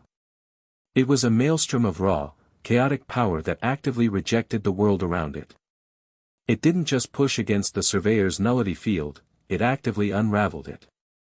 The beam of nothingness struck the chaotic aura and shattered, its absolute law meeting an absolute exception. The surveyor, for the first time, recoiled, its smooth form flickering as it processed this impossible data. Error. Error. Unquantifiable energy signature detected. Anti-entropic. Conceptual rejection protocol. Failed order. Naruto's voice was a guttural snarl, layered with a dozen demonic echoes. My very existence spits on your order. He didn't use sonido. He simply lunged, and the space between him and the surveyor warped around his sheer, reality-defying will. He was upon it in an instant, his hand, now tipped with claws of golden energy, plunging forward. He wasn't aiming for its head or its core. He was aiming for the very concept of it. His claws didn't strike the surveyor's physical form. They phased through it, sinking into the humming, conceptual space within. The surveyor froze, its movement ceasing for the first time. Warning. Paradox contamination breach. System integrity, compromised. Naruto gripped the intangible essence of the machine. You wanted to erase me, he snarled. Let's see how you like being contradicted. He poured his own paradoxical nature into the surveyor. He flooded its perfect, ordered systems with the beautiful, messy chaos of life, of emotion, of contradiction. He showed it images of his childhood, the loneliness, the friendship, the rage, the love. He showed it the joy of sharing ramen, the pain of losing a friend, the fierce, illogical loyalty of family. He showed it Halibel's stern pride and Neliel's infectious laughter. He forced the machine built on absolute logic to experience the beautiful illogic of being alive. The surveyor began to vibrate violently. The golden ring in its chest spun out of control, glowing a furious, unstable red. Its smooth, white form began to crack, lines of golden energy spreading across its body like fissures in a statue. The cages holding Halibel and Neliel flickered and died. Logic, cascade, failure. Does not compute. The telepathic voice was no longer calm. It was a chorus of fragmented, terrified static. The anomaly is sentient. With a final, desperate surge, the surveyor tried to self-destruct, to nullify its own corrupted form. But Naruto held it fast. No. You don't get to escape. You're going to take a message back to your edict. He focused all his power into a single, devastating pulse. The surveyor's body convulsed, and then, with a silent implosion of fractured light, it dissolved. Not into nothingness. It broke apart into a million motes of shimmering, corrupted data that shot back up into the sky, returning to the silver dodecahedron. The silence was broken. The wind returned. The sounds of the desert rushed back in. Naruto stood in the center of the clearing, breathing heavily, the golden aura receding, his eyes slowly returning to their normal blue. The ground around him was a mess of intersecting nullification trenches and craters, a scar on the face of his new territory. Halibel and Neliel rushed to his side. "Naru, are you okay?" Neliel asked, her hands hovering over him, checking for injuries. "I'm fine," he said, his voice hoarse. He looked up at the sky. The silver dodecahedron hung there for a moment longer. Then, a final, chilling message was projected, not just into their minds, but into the mind of every conscious being in Hueco Mundo. The anomaly has been confirmed. The paradox entity is hostile and resistant to nullification. Its existence is a threat to universal stability. The edict of nullity has been invoked. The cleansing is coming. With that final, terrifying proclamation, the dodecahedron folded in on itself, disappearing with a faint ripple in space, leaving behind only the dead moon and a new, profound fear. Naruto stared at the empty sky, a grim, weary look on his face. He had won the battle. He had protected his own. But in doing so, he had confirmed his status as the primary enemy of a cosmic force of order. He had just painted a target on the back of his entire world. Grimmjow, still on his knees, looked from the scarred battlefield to the sky, then to the man standing before him. The bravado, the pride, it was all gone, replaced by a dawning, horrified understanding. The war Naruto had spoken of, it wasn't against Aizen. It was against the gods themselves. And this man, this Ghost King, intended to fight it. King. Grimmjow whispered, the word no longer an address of submission, but one of pure, unadulterated awe. Chapter 4, The March on Las Noches. The Arbiter's proclamation echoed in the silence of Hueco Mundo long after its physical presence had vanished. The cleansing is coming. It was a sentence passed on their entire world, a promise of cosmic annihilation delivered with the passionless finality of a ticking clock. For a long moment, no one moved. The Arrancar of Grimmjow's former legion stared at the empty sky, their savage instincts useless against a fear so vast and existential. They understood violence. They understood power. They did not understand a threat that promised to unmake reality itself. It was Naruto who broke the spell. He took a deep, steadying breath, the weariness of his battle against the surveyor falling away, replaced by the unshakable resolve of a king in wartime. The time for quiet consolidation was over. The time for reactive defense was over. The edict of nullity had revealed their hand, and in doing so, had given him a terrible, clarifying purpose. To face a cosmic force, he needed a world united behind him. Aizen's fractured, self-serving empire was no longer just a political rival, it was a strategic liability. There is no more time, he declared, his voice cutting through the lingering fear and echoing with newfound urgency. The enemy of my enemy is not my friend. He is a cancer that weakens us from within. We will not wait for this cleansing. We will forge this world into a sword sharp enough to defy it. And we will start by cutting out the rot. He turned his gaze north, toward the distant, unseen citadel of his rival. We march on Las Noches. Now. The decision landed with the force of an earthquake. Grimmjow, still on his knees, looked up, his electric blue eyes wide with a mixture of shock and a burgeoning, savage excitement. He had expected consolidation, a slow tightening of the leash. He had not expected an immediate, all-out war. My king, he said, the title now laced with genuine respect, my forces are battered.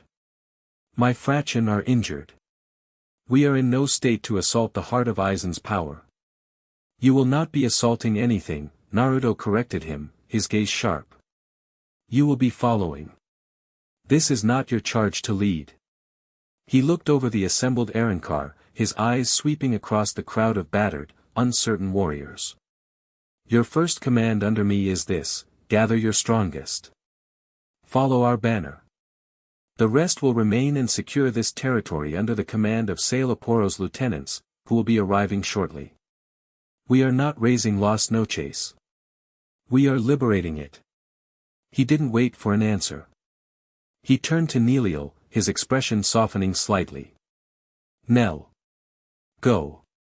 As fast as you can. I want a full scouting report on the route to Las Noches. I want to know the position of every Espada patrol, every pocket of resistance. I don't want any surprises. Neliel's usual playful energy was gone, replaced by a focused, lethal seriousness. No surprises, she confirmed, her hazel eyes glinting. With a nod, she dissolved into a streak of green light, her sonido so powerful it cracked the air and left a trench in the sand, a testament to the urgency of her mission. She was gone before the sound of her departure fully registered. Naruto then turned to Halibel. Her face was a mask of cold fury, but her eyes held a deep, strategic light. She understood. The game had changed. Halibel, he commanded, return to the sanctuary. Muster the royal guard. Our 500 strongest. Meet us at the halfway point, the Valley of Screams. We will rendezvous there and begin the final push as a single, unified force. And you? She asked, her voice low. I will lead the vanguard, he said, gesturing to Grimjow and his newly subjugated forces. With our newest acquisitions. It's time they learned what it means to march under a true king. His plan was audacious and brilliant. He wasn't just marching an army, he was forging one on the move. By placing himself at the head of Grimjow's brutal but powerful legion, he was forcing them to integrate, to learn his style of command, to witness his power firsthand. The march itself was a training exercise, a crucible to burn away their old loyalties and forge new ones in the heat of a shared purpose. Halibel saw the genius in it. It was a massive gamble, but it was the only move that matched the scale of the threat they now faced. It will be done, she said, her voice ringing with certainty. She gave him a sharp, respectful nod, not as a lover, but as a general to her commander, and vanished in a silent, golden flicker of her own sonido. Naruto was left alone on the spire, facing a legion of Arrancar who were now, in theory, his. He looked down at Grimjow. Get up, Sexta Espada. Your king has given you an order. A slow, feral grin spread across Grimjow's face. The fear of the Arbiter was being replaced by a much more familiar, much more welcome emotion, the thrill of impending battle. This was a leader he could understand. One who didn't hide in a fortress but led from the very front. Yes, my king, he growled, rising to his feet. He turned to his followers, his voice a guttural roar that carried the full weight of his new master's authority. You heard him. The strong ones. On your feet. We're going to war. The march began. It was not a silent, disciplined procession like one from the Soul Society. It was a raw, kinetic tide of power sweeping across the white desert. At its head was Naruto, a calm, golden beacon in a sea of barely contained violence. At his right hand was Grimjow, his savage energy now channeled, focused, a living weapon straining at the leash. Behind them, nearly 1,000 of Grimjow's strongest Arrancar followed, a chaotic but powerful mass of muscle and spiritual pressure. Naruto set a relentless pace, pushing them hard. He wasn't just trying to make good time, he was testing them, weeding out the weak, forcing them to coalesce into something more than a mob. He didn't shout orders. He led by example. When a chasm blocked their path, he didn't command them to find a way around, he leaped across it, and they followed, their awe of his power overcoming their hesitation. When a roving pack of territorial ajuchas challenged them, he didn't order an attack, he simply flared his ryatsu, and the beast scattered, a silent lesson in the difference between brute force and true authority. Grimjow watched it all, his initial excitement slowly morphing into a grudging, profound respect. He had ruled through fear and combat. This man ruled through presence. He didn't need to prove his strength at every turn, it was an undeniable fact of the world, like the moon in the sky. To challenge it was as pointless as challenging the tide. Hours into the march, a green flicker appeared on the horizon. Nilio returned, coalescing beside Naruto without even breaking stride. The path ahead is mostly clear, she reported, her voice crisp and efficient. Aizen has pulled most of his patrols back toward Las Noches. It seems your little light show, she nodded at Grimjow, and the Sky Demon, have made him cautious. He's fortifying his position. But not entirely, she continued, her expression hardening. There's a significant force gathered at the Valley of Screams. Right where we were supposed to meet Halibel. Naruto's eyes narrowed. Who? It's him, Naru, she said, her voice tight with a cold, old anger. Neutra Gilga. The Quinta Espada. He's there with his fraction, Tesla Lindo Cruz. And he hasn't just set up a defensive line. He's waiting. It feels personal. The name fell between them, heavy with history. Neutra Gilga. The cruel, misogynistic Espada who had despised Nilio's former position of power, who believed women had no place on the battlefield. The one who had conspired with Sailaporo to attack her from behind, to crack her mask and reduce her from the formidable Tercera Espada to a harmless, amnesiac child form, banishing her from Las Noches. He was the ghost of her past, the embodiment of the mindless cruelty she had escaped. Naruto stopped.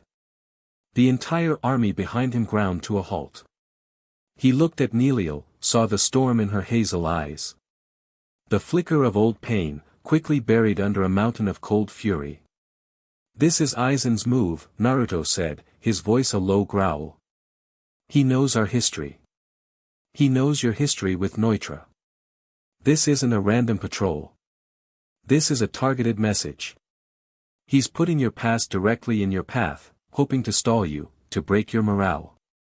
He turned to her fully. Halibel and the Royal Guard are still hours away. We could go around. No, Nilio said, her voice flat and hard as stone. We are not going around. You said it yourself, no more hiding. No more running. Her gaze was fixed on the northern horizon, as if she could see her old enemy standing there. He is a relic of the world we're trying to destroy. A symbol of the old ways. He's not just in my path. He's in our path. She looked at Naruto, and her eyes were filled with a fearsome clarity. He is my responsibility. This is my fight. Naruto saw the resolve in her, the need to confront this demon not just for the sake of their mission, but for her own soul. He had seen this kind of fire before, in warriors who needed to settle a score to truly move forward. To deny her this would be to disrespect the very strength he loved in her. All right, he said, his voice softening. He's yours. But you are not alone. He turned to the waiting army. The plan has changed. The vanguard will make camp here. Grimjow, you are in command. Hold this position until Halibel's forces arrive. Once they do, you will advance to the edge of the valley, but you will not, under any circumstances, engage. You are the hammer. You wait for my signal. Grimjow nodded, his eyes gleaming. He understood. This was a strategic move, but it was also a deeply personal one. And you, my king? I am the anvil, Naruto said simply. Nilio is going to break him against me. He and Nilio broke away from the army, their forms blurring as they engaged their sonido, streaking across the desert sands toward the Valley of Screams. They moved in perfect sync, a tandem of gold and green, two comets of immense power on a collision course with the past. The Valley of Screams was aptly named. It was a vast, sunken canyon, miles long, its walls lined with thousands of naturally formed holes. The wind that whipped through it created a constant, mournful shriek, a symphony of geologic agony. It was a natural bottleneck, a perfect place for an ambush. And in the center of it, waiting, was Neutra Gilga. He was a grotesque figure of a man, unnaturally tall and painfully thin, like a walking skeleton. His Espada uniform hung off his frame, and a massive, white eye patch covered his left eye. His mask fragment formed a bizarre circular jaw around his hollow hole, and a huge, crescent moon-shaped weapon, a double-scythed monstrosity on a long chain, was slung over his shoulder. The number 5 was tattooed on his tongue, a fact he seemed to enjoy showing off. Beside him stood his lone Fraction, the loyal and unassuming Tesla Lindo Cruz. Neutra's spiritual pressure was a noxious thing, thick with malice, cruelty, and a deep-seated, pathological insecurity. He sneered as two figures appeared at the far end of the valley. "Well, look what we have here, Tesla," Neutra drawled, his voice a condescending whine. "The traitor beast, Neliel. And she's brought a pet with her." "I've heard about you," he said, his visible eye fixing on Naruto. "The so-called king. You look more like a lost Shinigami schoolboy to me." Naruto and Neliel came to a stop, the screaming wind whipping at their clothes. Naruto's expression was cold and impassive. He crossed his arms, planting his feet firmly in the sand. He made no move to draw his weapon, no move to attack. He was a mountain, an unmovable object. The anvil. Neliel took a step forward. She looked at Neutra, the man who had stolen years of her life, who had reveled in her weakness. There was no fear in her eyes. Only a profound, chilling pity. "Neutra," she said, her voice clear and strong, echoing over the valley's shriek. "Still the same pathetic insect, I see. Still hiding your weakness behind cruelty and a loud mouth. Aizen must be getting desperate if he's using you as a roadblock." Neutra's sneer tightened into a furious snarl. "Weakness? I am the Quinta Espada. I am stronger than you ever were, you bitch. I am the strongest Espada. I proved that when I broke you." "You didn't break me," Neliel corrected him calmly. "You attacked me from behind, after my fight with you was already over. There is no honor in that. There is no strength. Only the desperate cowardice of a man who cannot stand the sight of a woman stronger than he is." The truth of her words struck Neutra like a physical blow. His face contorted with rage. "Shut up. I'll kill you. I'll kill you and your little blonde pet, and I'll carve my name into your bones." He unslung his massive weapon, whipping it around with surprising speed. "Tesla. Kill the man. The woman is mine to shatter." Tesla, ever loyal, nodded and charged toward Naruto, drawing his own rapier like Zanpakuto. Naruto watched him come, his expression unchanging. Just as Tesla was about to strike, Naruto's Ryatsu flared for a single, crushing instant. It wasn't an attack. It was a wall. An absolute, impassable wall of pure spiritual pressure. Tesla ran into it as if he'd hit solid concrete. He was thrown backwards, stunned and gasping, his Zanpakuto clattering to the ground. "Your fight is with him," Naruto said to Tesla, his voice a low command, nodding toward the raging battle that had just erupted. "I am merely a spectator." Tesla looked from the terrifying, immovable king to his master, who was now clashing with Neliel in a storm of steel and furious energy. He made his choice, scrambling to his feet and running to aid Neutra. The duel between Neliel and Neutra was a clash of philosophies. Neutra was all rage and brute force, his double-scythed weapon a whirlwind of destruction, each swing meant to cleave and shatter. He fought like a cornered animal, with no grace, only a desperate need to inflict pain. Neliel, by contrast, was grace and power personified. She hadn't even drawn her blade. She moved like a dancer in a hurricane, her sonido carrying her effortlessly around his clumsy, powerful swings. She deflected his scythes with the hardened hierro of her forearms, the impacts creating thunderous shockwaves. She was testing him, gauging him, her expression one of cold, analytical focus. "Is this it, Neutra?" she taunted, easily sidestepping a vicious horizontal slash that could have cut a mountain in two. "Is this the strongest Espada? You're slower than I remember." "I'll show you slow," he shrieked, swinging his weapon on its chain, turning it into a massive, bladed discus. It tore through the air, aimed at decapitating her. Neliel didn't dodge. She met it head-on. She drew her own Zanpakuto, Gamuza, in a flash of light. The large, heavy-looking broadsword seemed mismatched with her graceful form, but she wielded it with one hand. She met his spinning weapon with a single, precise block. Clang! The sound was deafening. The force of the impact shattered the ground beneath her, but she didn't move an inch.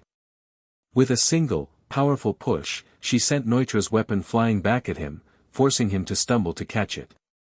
She had stopped his full-force attack, with one hand, without even trying. The sheer difference in their power was becoming humiliatingly obvious.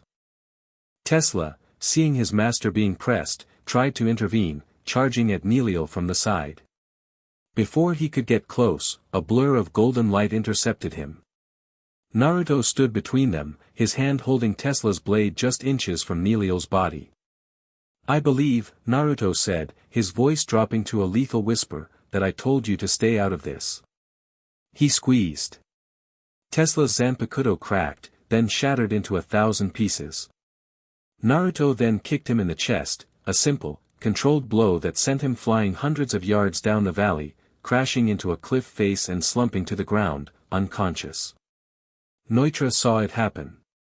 He saw his only support casually and utterly neutralized. He was alone. And he was losing. Panic began to set in. "This isn't possible," he screamed. "I'm stronger. I am the strongest." "You were never the strongest, Neutra," Neliel said, advancing on him, her blade held ready. "You were just the cruelest. And cruelty is not strength. It is a poison." Desperate, Neutra poured his energy into his final gambit. "Pray, Santa Teresa," he roared, unleashing his resurrection.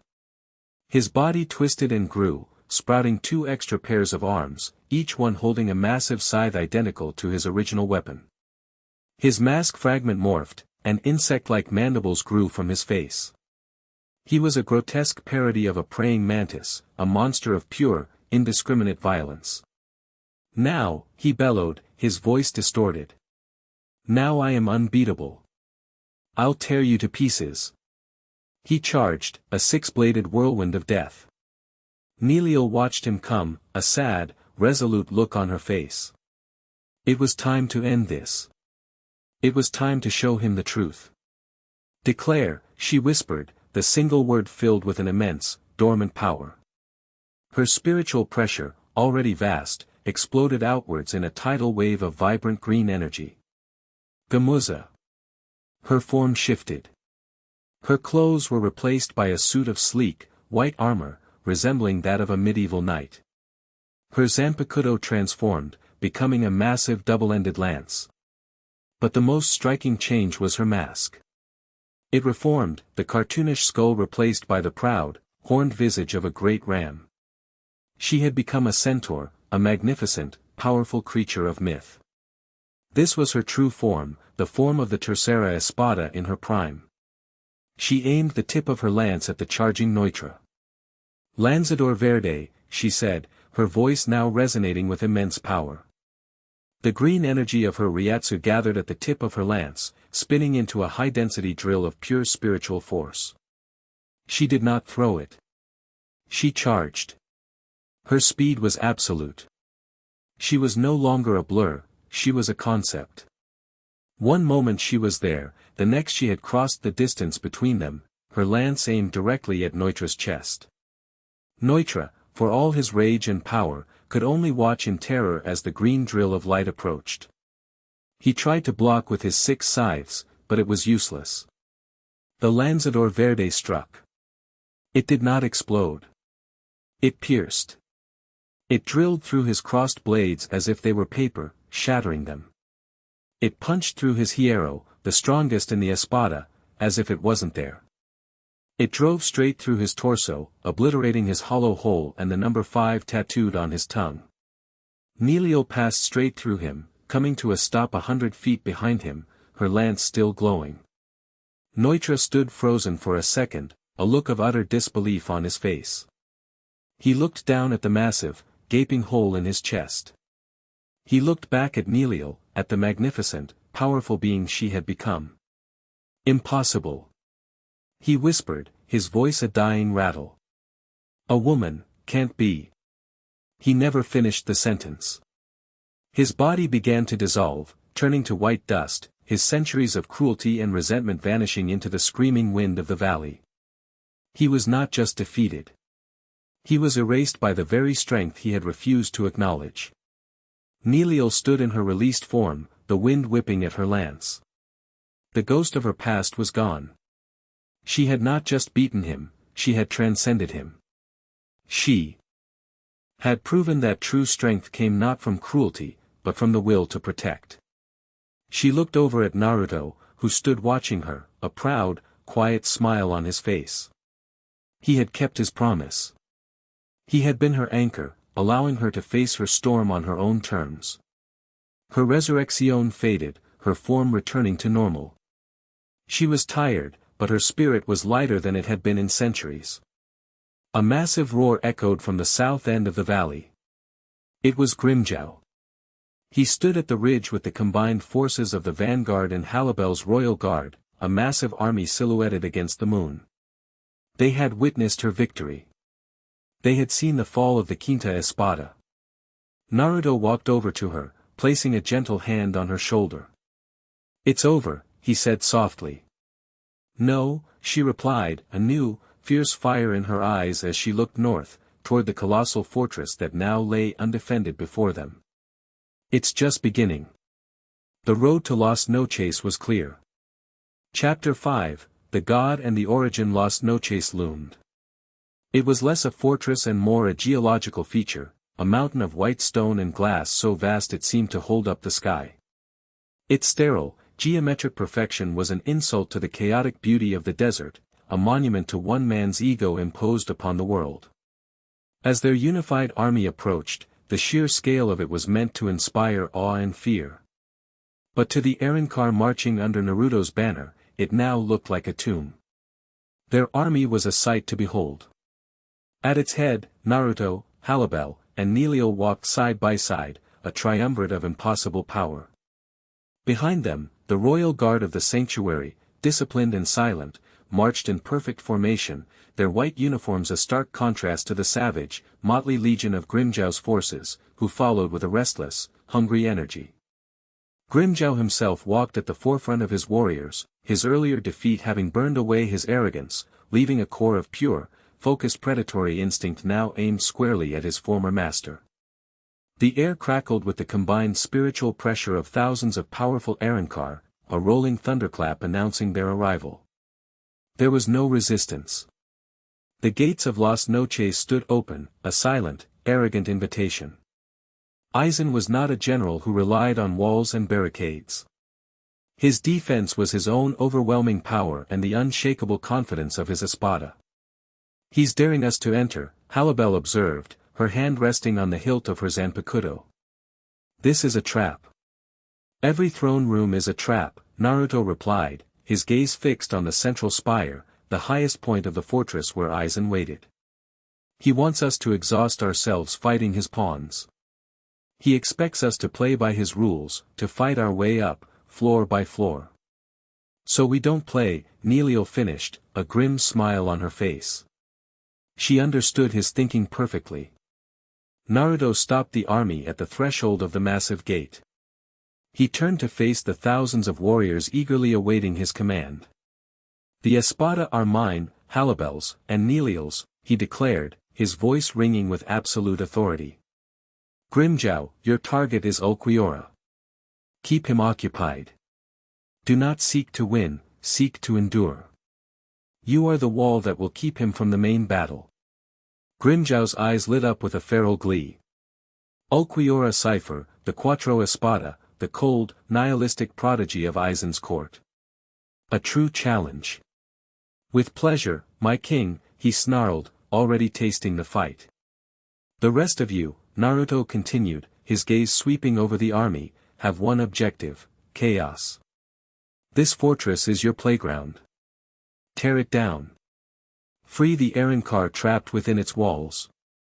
Engage the lesser soldiers, the Privaron Espada, the Numeros. Keep them occupied. Draw Aizen's attention everywhere at once. Be the flood that breaks his dam. He wasn't sending them to die in a structured assault. He was unleashing a force of nature upon Aizen's meticulously ordered world. He was using their inherent chaotic nature as a weapon. Without another word, Naruto, Halibel, and Neilio leaped. They didn't run. Through the gates. They shot straight up, their combined sonido shattering the stone facade of the fortress as they ascended the exterior of the main tower, a three-person siege engine bypassing the labyrinth within. Below them, with a collective roar that shook the desert, their army surged into Las Noches, a tide of vengeful warriors eager to reclaim their world. The throne room of Las Noches was a vast, sterile cavern of white walls, a white floor, and a high, vaulted ceiling that opened to the perpetual moon. At the far end, upon a simple, elevated white throne, sat Sosuke Aizen. He was the picture of calm, a gentle, scholarly smile on his face, his eyes closed as if in meditation. At his right stood Jin Ikamaru, his ever-present, unnerving grin fixed in place. At his left stood the blind Kaname Tozen, his expression serene and resolute. The Hogyoku, embedded in Aizen's chest, pulsed with a faint, almost imperceptible light. The air in front of the throne shimmered, and Naruto, Halibel, and Neilio appeared, landing silently on the polished floor. They were not out of breath. They were not weary. They looked as if they had just stepped out for a casual walk. Aizen opened his eyes. His brown irises held no surprise, only a deep, academic curiosity. So, the myth arrives. Naruto Uzumaki, I believe. The primordial, the natural Arrancar. A fascinating anomaly. I must confess, I had relegated the stories of your existence to the realm of folklore. A cautionary tale for lesser hollows. It seems my data was incomplete. Your data is always incomplete, Aizen, Naruto said, his voice echoing in the cavernous room. You see the world as a set of variables to be manipulated. You never see the things you can't measure. Aizen's smile widened slightly. And what have I failed to measure? Your power. It is impressive, I admit. To unify the rabble under Grimjow and defeat Neutra in a single cycle, a remarkable feat of personal strength. But strength is merely a tool. It is vision that defines a king. Is that what you call it? Vision? Neilio shot back, her voice dripping with contempt. Kidnapping a human girl, betraying your comrades, planning a war that will kill thousands, all to feed your own ego? That's not vision. It's a temper tantrum. Jin chuckled, a dry, rasping sound. Ooh, she's got you there, Captain Aizen. A temper tantrum. Aizen ignored him, his gaze remaining fixed on Naruto. The vacant throne of the Soul King must be filled. The world stagnates under its absentee ruler.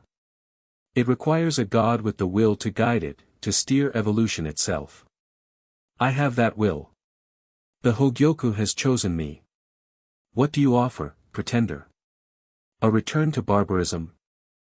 A kingdom of sand and beasts? I offer them a home, Naruto replied simply. I offer them a purpose beyond being your pawns. A king protects his people, Aizen. You only protect your ambition. A throne you have to steal isn't yours to begin with. The philosophical debate was cut short by a series of massive explosions that shook the entire fortress. The sounds of battle from below were now audible, a chaotic symphony of roaring Ceros and clashing steel. Naruto's army was doing its job. Aizen sighed, a gesture of theatrical disappointment. It seems we must curtail our debate. It is a pity. I would have enjoyed dissecting your primitive philosophy. He rose from his throne, his movements fluid and graceful. But a king must occasionally deal with pests himself. Tozen, Jin. If you would. Tozen stepped forward, his hand on his zanpakuto. For justice, he said, his voice filled with a strange, sorrowful conviction. He disappeared in a blur, aiming for Halibel. Jin's smile widened as he faced Neilio. Sorry about this. Nothing personal, he drawled, his blade, Shinso, already extending with impossible speed. And Aizen. Aizen simply vanished. One moment he was there, the next Naruto was alone in the center of the room. The battles between their respective seconds had already moved to the far corners of the massive chamber, a whirlwind of gold and black, green and white. You seek to face me alone. Aizen's voice echoed from everywhere at once. A foolish pride. Did you truly believe your two queens could handle my lieutenants? I believe, Naruto said, his senses expanding, his primordial connection to the world telling him exactly where Aizen was, that you are the one who is alone. He spun, his hand lashing out. He caught a blade just inches from his neck. It was Aizen's Kyoka Suigetsu. But the one holding it was not Aizen. It was a perfect illusion of Halibel, her face a mask of cold betrayal. Did you think I was not prepared for you? The illusory Halibel's voice, Aizen's voice, taunted. I have studied the bonds between you. They are your greatest strength, and your most exploitable weakness. How does it feel, to be struck down by the one you love? Naruto didn't flinch. He didn't even look surprised. He simply tightened his grip on the blade. A good try, Aizen. But you can't create an illusion of something you don't understand. He squeezed, and the blade of Kyoka Suigetsu, the ultimate tool of deception, began to crack under the pressure of his bare hand. You think her strength is just in her blade? You think her loyalty is something you can just copy and paste? The illusion flickered. Her strength is her resolve. Her loyalty is to her family. It's a bond forged in fire and survival, not manipulation. Your illusions are hollow, Aizen. Because you are hollow. With a roar, Naruto shattered the blade of Kyoka Suigetsu. The illusion dissolved into shimmering fragments, revealing the real Aizen standing behind it, a flicker of genuine shock on his face. No one had ever broken his Shirkai. Impossible, Aizen breathed. My Kyoka Suigetsu is absolute. Its power is to control the five senses. My senses have nothing to do with it. Naruto shot back, his own Ryatsu flaring, a golden tide of primordial energy that began to push against Aizen's. My power isn't about what I see or hear. It's about what I know. And I know them. I know their souls. Your little light show can't fool the truth. The very fabric of the throne room began to strain under the pressure of their two colossal spiritual energies clashing. Aizen's was vast, a seemingly infinite ocean of controlled, purple-tinged power, amplified by the Hogyoku. But Naruto's was something else entirely. It was a raw, fundamental force of nature, a golden tsunami that did not just push against Aizen's Ryatsu, but actively corroded it, unraveling its ordered structure. Aizen's composure finally cracked. The scholarly smile was gone, replaced by a scowl of irritation. So, the beast has a few tricks.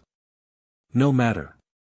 A wild power, no matter how great, is no match for one that is controlled, perfected. He raised a hand. Heido 90. Kurohitsuji. A monolith of black spiritual energy, a coffin of gravitational force, erupted around Naruto, encasing him completely. It was a Kido of immense power, meant to crush and obliterate its target. But from within the black box, Naruto's voice rang out, laced with a dangerous amusement. A coffin? Aizen, I was born in a prison far darker than this. You can't cage what you can't comprehend. The Kurohitsuji began to crack. Not from the outside in, but from the inside out. Golden light poured from the fissures. With a final, explosive shattering, the Kido was obliterated, and Naruto stood in its place, unharmed, his body now wreathed in a swirling vortex of golden-orange chakra. The faint, ghostly image of a nine-tailed fox shimmered behind him, its eyes burning with a cold, ancient intelligence. The Hogyoku grants the desires of those around it, Naruto said, his voice taking on a deeper, more resonant tone. It gave you the power you craved. But my power isn't a wish. It's my birthright. It is the raw soul of the first king of this world. Aizen's eyes widened. The soul of the first king. The legends of the original Minos, the one who achieved sentience on its own. He wasn't a Minos, Naruto corrected him. He was the origin. The 0 point. And when he died, his power didn't scatter. It reincarnated. Again, and again, waiting for a vessel strong enough to hold it. He tapped his own chest. Turns out a human child, ostracized and filled with a desperate need for acknowledgement, was the perfect crucible. He lunged. The battle of wills was over. The physical confrontation began. It was a battle on a scale Las Noches had never seen. Naruto didn't fight like a soul reaper or an Arrancar. He fought like a force of nature. He used no named techniques, no fancy swordplay. His movements were a blend of blinding speed, overwhelming physical force, and the raw, unpredictable chaos of his golden chakra. He was a hurricane in human form. Aizen, for all his mastery of every form of Shinigami combat, was pushed onto the defensive. He was faster, thanks to the Hogyoku, but Naruto's instincts were precognitive. He was more skilled with a blade, but Naruto's Hiero, a natural armor born from his unique physiology, was so dense that Aizen's strikes barely scratched him. His Kido was useless, either dodged or simply absorbed and dissipated by Naruto's chaotic aura. Is this it, Aizen? Naruto taunted, his fist slamming into Aizen's guard and sending the rogue captain skidding back across the throne room floor. Is this the power of your new god? It feels disappointing. Rage, pure and undiluted, finally broke through Aizen's mask of superiority.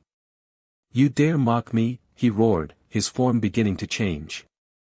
The Hogyoku, sensing its master's desperation, his deep-seated desire for more power, began to act. Aizen's skin cracked, a third eye opening on his forehead. Wings of grotesque, fleshy energy sprouted from his back. He was evolving, becoming the transcendent being he had always dreamed of. His spiritual pressure skyrocketed, becoming a monstrous, oppressive weight. Now do you see, he bellowed, his voice distorted, inhuman. This is the power to rule heaven. This is the power of a god. He pointed a finger at Naruto, and a Cero of such density and power that it was almost black erupted, tearing across the room. Naruto didn't dodge. He met it head-on. He brought his hands together, the nine-tailed fox aura behind him roaring. He gathered his own golden-orange chakra, mixing it with the dense, crimson Ryatsu of his hollow nature, compressing it into a single, impossibly dense sphere. Tailed Beast Bomb. The two attacks met in the center of the throne room. The result was not an explosion. It was a cataclysm. A sphere of annihilated reality formed where the two energies clashed, a vortex of black and gold that began to devour the throne room itself. The walls, the floor, the throne, it was all being pulled in. And unmade. From across the room, the other battles paused. Halibel, who had been systematically dismantling Tozen's senses and forcing him to confront the hollowness of his own justice, looked on in awe. Neilio, who had been leading Jin in a deadly high-speed chase, her power and sincerity slowly chipping away at his cynical facade, stared at the unfolding apocalypse. Aizen poured more and more power into his Cero, his godlike form straining. I am a god. You are nothing. You're not a god, Aizen, Naruto's voice roared over the din, you're just a man who was afraid of being ordinary. With a final, deafening roar, Naruto's tailed beast bomb overwhelmed Aizen's Cero. The sphere of golden energy slammed into the evolving Soul Reaper, engulfing him completely. The resulting explosion tore the roof from Las Noches, sending a pillar of golden fire into the night sky that was visible for hundreds of miles. When the light faded, the throne room was in ruins. A massive hole opened to the floors below, and the sky above was clear. The entire upper section of the fortress had been vaporized. In the center of the devastation, Naruto stood, his chakra cloak receding. He was breathing heavily, but he was standing. And Aizen. Aizen was on his knees. His transcendent form was gone, shattered. The Hogyoku in his chest was dark, inert. He was back in his Shinigami uniform, his body trembling, his face a mask of utter, uncomprehending disbelief. "How?" he whispered, his voice weak. "The Hogyoku, it gave me the power. I wished for it." Naruto walked slowly towards him, his footsteps echoing in the ruined hall. "The Hogyoku grants wishes, yes. But it's also a mirror. It reflects the heart of its wielder. And deep down, Aizen, in a place you would never admit, you wished to be stopped. You craved a power greater than your own, but you also craved someone to match it. You were lonely on your self-made throne." He stood over the broken man. "The Hogyoku sensed my power, a power that was real, that was earned through pain and existence, not wished for. And in that moment, it compared your borrowed godhood to my reality. And it found you wanting. It abandoned you." The truth was a blow more devastating than any physical attack. Aizen looked at his hands, at his powerless form. The confidence, the arrogance, the god complex, it all crumbled away, leaving only a man who had flown too close to the sun and had his wings of wax melted not by the heat, but by the brilliance of a real star. He slumped forward, unconscious, a king dethroned not by a greater power, but by a greater truth. From across the room, Tozen lay defeated, his mask shattered, his senses gone, muttering about a justice he could no longer see. And Jin Ikamaru stood alone, his blade lowered, a strange, sad smile on his face. He looked at the unconscious Aizen, then at Naruto. "Well now," he drawled, his voice quiet. "That's a turn-up for the books." He sheathed his sword and raised his hands in a gesture of surrender. "I reckon my contract's expired." The battle for Las Noches was over. Naruto had not just defeated Aizen. He had shattered his philosophy, broken his spirit, and nullified his power.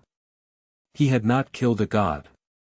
He had simply proven that he had never been one in the first place. Naruto looked up through the gaping hole in the ceiling, at the silent moon. He was now, without question, the one and only king of Hueco Mundo. A heavy crown for a world on the brink of annihilation. Chapter 6, A Kingdom of Ash and Sand. The silence that fell over the ruins of the throne room was heavier than the battle that had preceded it. It was the silence of a paradigm shift, the sound of an entire world order collapsing in on itself.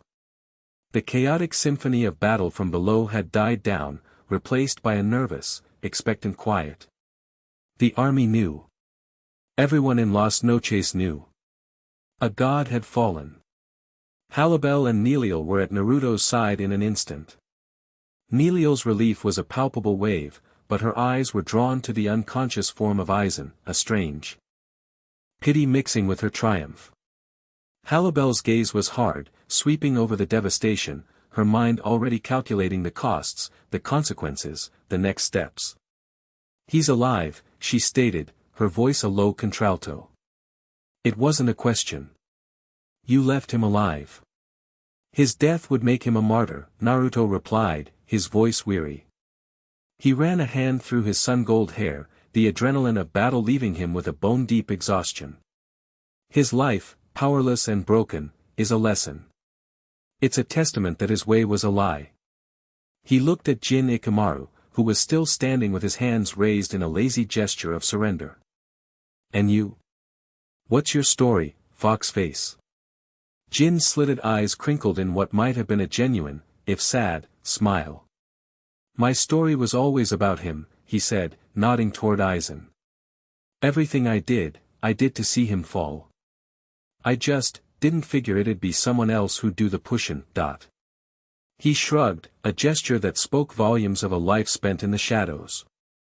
I got no quarrel with you, King of the Sands. Do what you will. Naruto studied the silver-haired man for a long moment. He could sense the tangled web of sincerity and deception that was Jin Ikamaru's soul. He was a snake, but he was a snake that had just bitten its own master. You're a loose end, Naruto said bluntly. Aren't we all? Jin countered smoothly. Before Naruto could decide the man's fate, a new presence arrived. A dark, brooding spiritual pressure that felt like a rain-soaked night. Ulquiorra Cypher appeared at the edge of the ruined throne room, his hands in his pockets, his expression as placid and emotionless as ever. His uniform was torn, and there were faint scorch marks on his pale skin. He looked not at Naruto, but at the defeated form of Aizen. A moment later, Grimmjow landed behind him, breathing heavily, his body covered in cuts and bruises. He's a slippery bastard, the Sexta Espada growled, a grudging respect in his tone. I couldn't land a decisive blow. But I kept him busy, my king. Ulquiorra's emerald eyes, which held the abyss of nihilism, flickered with something new. A flicker so faint it was almost imperceptible. Confusion. He had felt Aizen's spiritual pressure vanish, a sun winking out of existence. He had witnessed a power that dwarfed his own concept of strength. He was a being of logic and reason, and the scene before him was utterly illogical. Aizen-sama. He whispered, the name a hollow echo. His entire existence had been predicated on Aizen's will. With that will gone, what was he? He is no longer your master, Naruto said, his voice cutting through Ulquiorra's daze. He is my prisoner. And this fortress is now my domain. The conquest was complete. But as Naruto looked out from the shattered tower, over the vast, sprawling city fortress below, he knew the battle was over, but the war for Hueco Mundo's soul had just begun. Victory was not an end. It was a beginning, and a terrifyingly complex one. The days that followed were a chaotic, exhausting blur of nation-building. Las Noches was not a home, it was a barracks, a sterile labyrinth designed to house an army, not a people. Its inhabitants were not citizens, they were soldiers, predators, and prisoners, all held together by the singular gravity of Aizen's ambition. With that gravity gone, the entire structure threatened to fly apart. Naruto, Halibel, and Neleal established a new seat of power not in the ruined throne room, but in the large, open-air central plaza of Las Noches, a space they could look out upon their new subjects, and their subjects could look upon them. The first order of business was triage. Factions had already begun to form in the power vacuum. Ambitious Arrancar, long suppressed under the iron fist of the Espada, saw an opportunity to carve out their own small kingdoms within the walls. The first challenge was a brutish Ajuchas, a former numeros who had gathered a gang of followers and attempted to seize control of the fortress's armory. Naruto did not send an army. He went himself. He walked into the armory, the heavy doors groaning open before him. The Ajuchas and his 20 followers stood ready, their blades drawn, their faces a mixture of defiance and terror. This building and everything in it belongs to me, Naruto stated, his voice calm. Lay down your arms and you will be integrated into the new patrols. Resist, and you will be made an example. The Ajuchas, emboldened by the presence of his followers, laughed. Aizen is gone. There are no more gods here. Las Noches belongs to the strong. He charged, his massive axe like Zanpakuto raised high. Naruto didn't move. He simply raised a hand, and the air around the charging Ajuchas grew thick and heavy. The Arrancar stumbled, his charge slowing as if he were running through tar. He struggled against the immense gravitational pressure, his eyes bulging. There is a god here, Naruto said, his voice dropping to a dangerous whisper. You're just looking at a king. And a king has no patience for traitors. He clenched his fist. The pressure intensified for a single, horrifying instant. The Ajuchas didn't explode. He was crushed, his body and his Zanpakuto imploding into a dense, compact sphere of matter no bigger than a fist. It dropped to the floor with a heavy, final thud. Silence. The remaining 20 rebels stared at the remnant of their leader, then at the man who had unmade him with a gesture. One by one, they dropped their weapons, the clatter of steel on stone a symphony of surrender. They fell to their knees, their heads bowed. The message was sent. There was a new power in Las Noches, and its justice was swift and absolute. While Naruto dealt with the overt rebellions, Halibel became the architect of their new government. She was in her element, her stern pragmatism and experience leading her fraction making her the perfect administrator. She moved through the halls of Las Noches like a storm, her presence alone commanding respect. She sat at a large stone table in the central plaza, a map of the fortress spread before her. Grimjow, Sailaporo, who had been summoned from his new territory, and a handful of the more intelligent former numeros stood before her like unruly students. This structure is a logistical nightmare, she stated, her finger tracing the labyrinthine corridors. It's designed to confuse and control, not to function. We will tear down these inner walls. We will establish clear districts, housing, training, research, and provisions. Sailaporo, she fixed the scientist with a sharp glare, your labs are to be moved to the lower levels. All of Aizen's experimental subjects are to be assessed. Those that can be salvaged will be. Those that are too dangerous will be decommissioned. I want a full report in 2 cycles. Sailaporo gave a slight, elegant bow.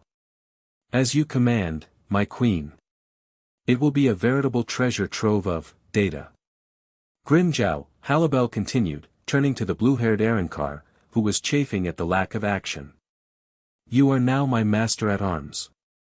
You will take the most powerful but least disciplined of the Arankar, your own former legion included, and you will train them. Not to be brawlers. To be soldiers.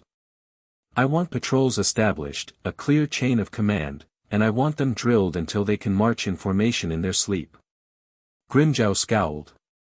I am a warrior, not a drill sergeant. You are whatever your king commands you to be, Halibel shot back, her green eyes flashing. And your king has commanded me to bring order to this chaos. You want to fight? Good. The Edict of Nullity is coming to kill us all. Get your soldiers ready for a real war, or we will all die. Do you understand me, Sexta Espada? The title was a deliberate jab, a reminder of his former station and his current one. Grimjow met her glare, a silent battle of wills raging between them.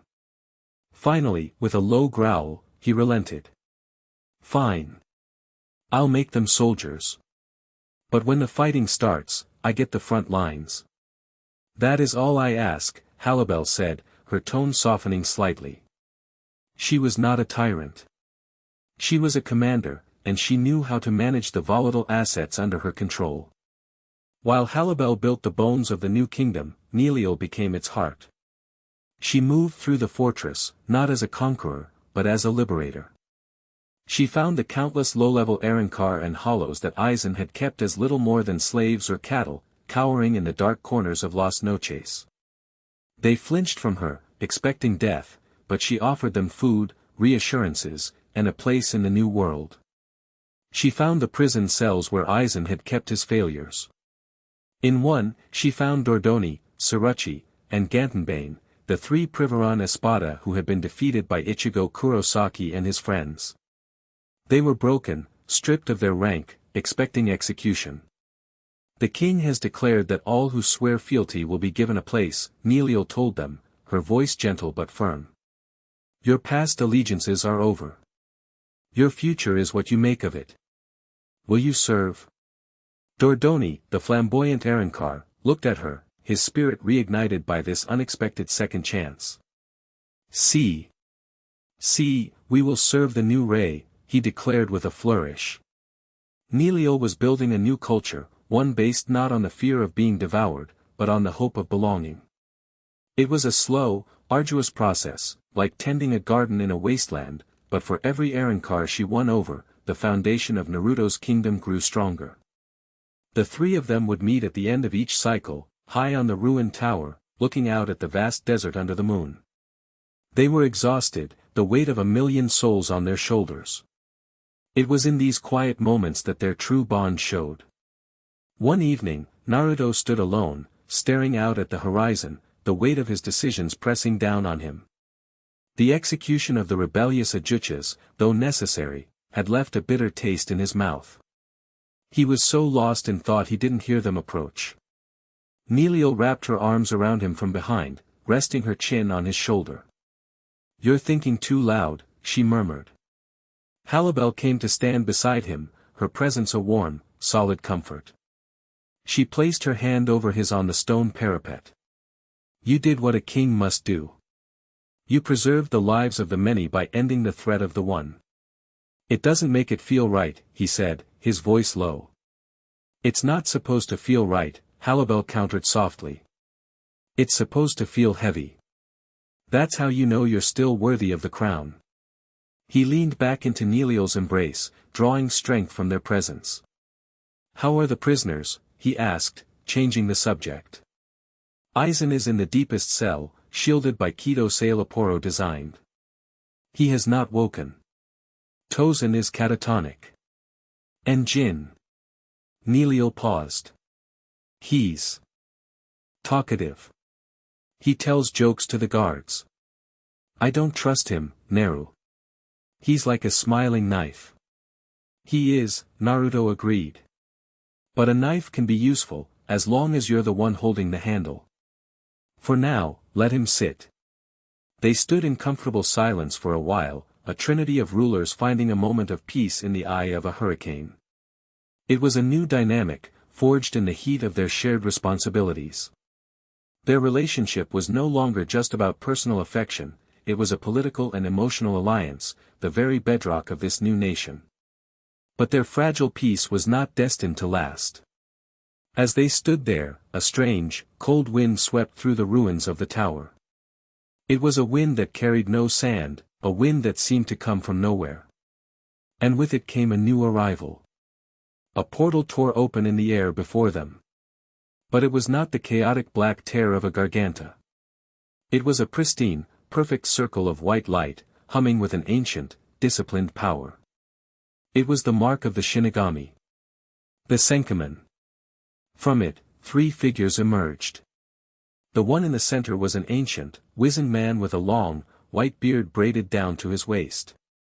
He leaned on a simple wooden staff, but the power radiating from him was anything but simple. It was a raging inferno, a sun of spiritual pressure held in check by a will of iron.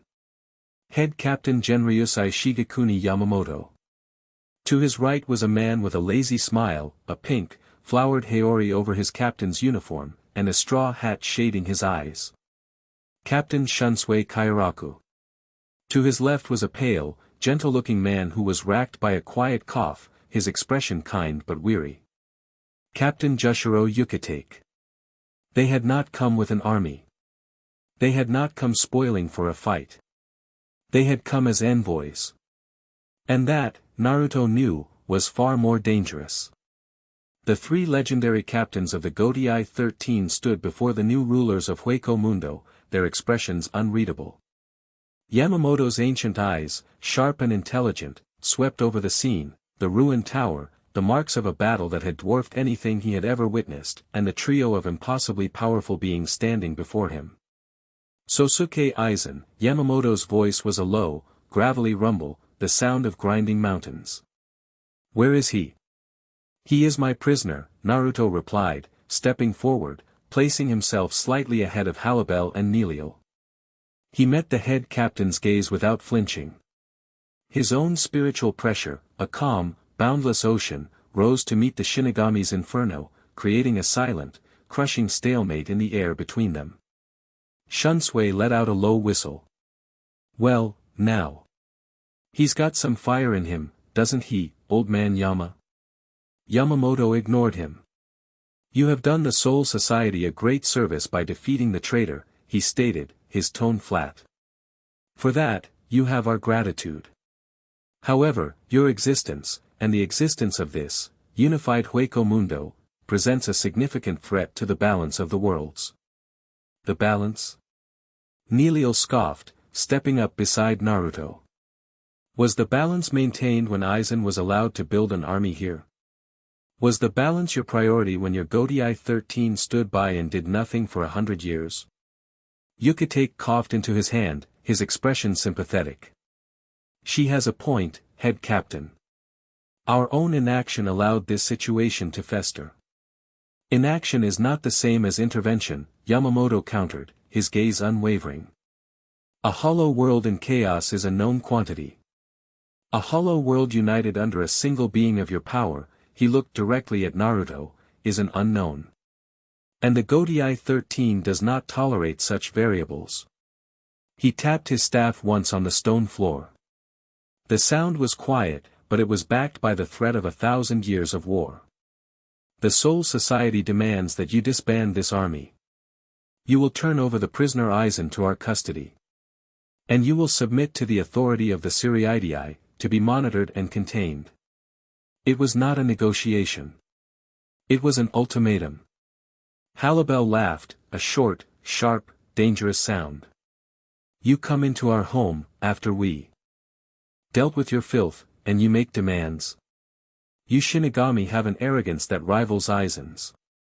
Naruto held up a hand, silencing her. He looked at Yamamoto, his blue eyes calm and clear. No. The single word hung in the air, a final, irrevocable declaration of sovereignty. Yamamoto's eyes narrowed, the inferno of his Ryatsu beginning to burn hotter. That is not an acceptable answer, boy. It's the only one you're getting, Naruto said. I did not defeat Aizen for you. I did it for my people. I am not building this nation for you. I am building it to protect them. This world is mine now, old man. And it does not answer to the Soul Society. The standoff was absolute. The two most powerful beings in their respective worlds, locked in a battle of wills that threatened to tear the sky apart. And then, it happened again. The sky flickered. A subtle, geometric pattern, a tracery of silent, silver light, flashed against the moon for a single, terrifying instant. The air grew cold, and that same, profound silence, that feeling of nullity, washed over them all for a brief moment before vanishing. Every person on the tower, Naruto, Halibel, Nilio, Yamamoto, Shunsui, and Yukitake, felt it. The Soul Reaper captains looked up, their expressions turning from hostile to deeply unsettled. What was that? Yukitake breathed, a deep chill running down his spine. Shuansue's lazy smile was gone, replaced by a grim, calculating frown. That pressure, it wasn't a hollow. It wasn't a Shinigami. It felt empty. Naruto seized the moment. The arrival of the Soul Reapers was a complication, but their shared experience of the Edict's presence was an opportunity. That, Naruto said, his voice ringing with a terrible, ancient authority, is the real threat. That is the enemy that is coming for us all. He let the full truth of his battle with the Surveyor flood the space between them, not through words, but through a direct projection of his memory, a wave of pure conceptual data that washed over the three captains. They saw the silver dodecahedron. They saw the faceless arbiter. They heard its proclamation of a cleansing. They felt the horrifying power of its nullification beams. They witnessed a threat that did not seek to conquer, but to erase. The three captains staggered back, their minds reeling from the sheer, alien wrongness of what they had just experienced. Yamamoto leaned heavily on his staff, his face pale. Shuansue's hat was tilted so low it covered his eyes completely. Yukitake looked physically ill. By the Soul King. Yamamoto whispered, his voice filled with a dawning horror he hadn't felt in 1,000 years. What is this? Edict of Nullity? It is a cosmic force of absolute order, Naruto explained, his voice grim. And it has judged our worlds, with their hybrids and their paradoxes, to be errors that must be deleted. It is coming to wipe the slate clean. Aizen was a petty squabble over a throne. This is a war for existence itself. He looked at the stunned head captain, his own expression hard as diamond. I am not building an army to challenge you, Yamamoto. I am building one because my world is on the front lines of a war that will eventually reach your doorstep. I am not asking for an alliance. He let his gaze drift to the empty sky, where the silent geometry had appeared. I am stating it as an inevitability. Now, take your ultimatum and your arrogance, and get out of my kingdom. We have a war to prepare for. Chapter 7, Envoys of the Gilded Cage. The throne room, or what was left of it, had become the designated space for affairs of state, its ruined grandeur a constant reminder of the power that now ruled Hueco Mundo. Naruto sat not on a throne, but on a simple, carved block of stone salvaged from the rubble, a deliberate choice that placed him on the same level as his guests. Halibel and Neleal stood behind him, their spiritual pressures a silent, formidable wall of support. Halibel was a glacier of controlled hostility, her arms crossed, her green eyes narrowed to slits. Neleal was a tempest in waiting, her usual warmth replaced by a cold, protective fury. Across from them stood the three Shinigami captains. The initial shock of Naruto's revelation had passed, replaced by a tense, heavy silence. The air, already thick with the clash of colossal spiritual pressures, now crackled with the static of dawning horror and political calculus. Head Captain Yamamoto was the first to recover. His millennia of experience in war and statecraft asserted itself over the primal fear the Arbiter's memory had induced. He straightened up, his knuckles white on his staff, the inferno of his Ryatsu flaring with renewed, if now more focused, intensity. You show us a vision. Yamamoto's voice was a low growl, each word laden with suspicion. You speak of a cosmic threat. How do we know this is not another deception? Another trick worthy of Sosuke Aizen himself? Because Aizen wanted you to believe he was a god, Naruto countered, his voice calm and steady. I'm telling you that we are all just insects about to be crushed under a boot. There is no glory in what I showed you. Only an end. What would I gain from lying about our own extinction? An alliance, Yamamoto shot back. A way to legitimize your rule. A way to make the Godai 13 see you as a partner rather than a threat to be eradicated. It is a clever political maneuver.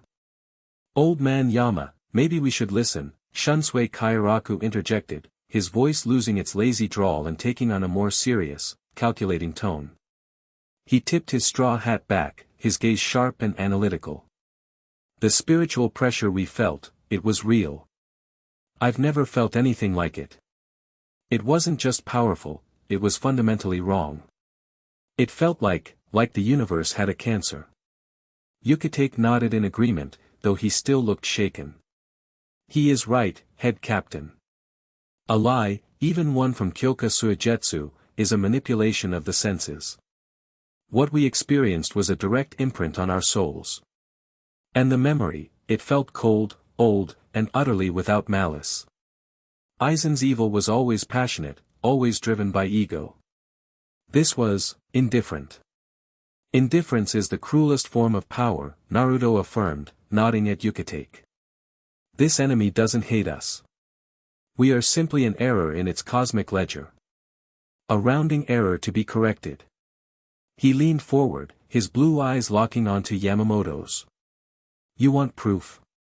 You stand in it. Look around you. Do you think this level of destruction was necessary to defeat Aizen? I fought his transcendent form, a being you yourselves would have struggled to contain. And I won. But the scars you see on this fortress, the trenches in the desert outside, he gestured to the memory of the surveyors. Battle, those were not from my fight with him. Those were from my fight with the scout. A single scout from this edict of nullity, pushed me to reveal a power I haven't shown in centuries. The implication was clear and chilling. The being that had inflicted this much damage was merely a preliminary unit.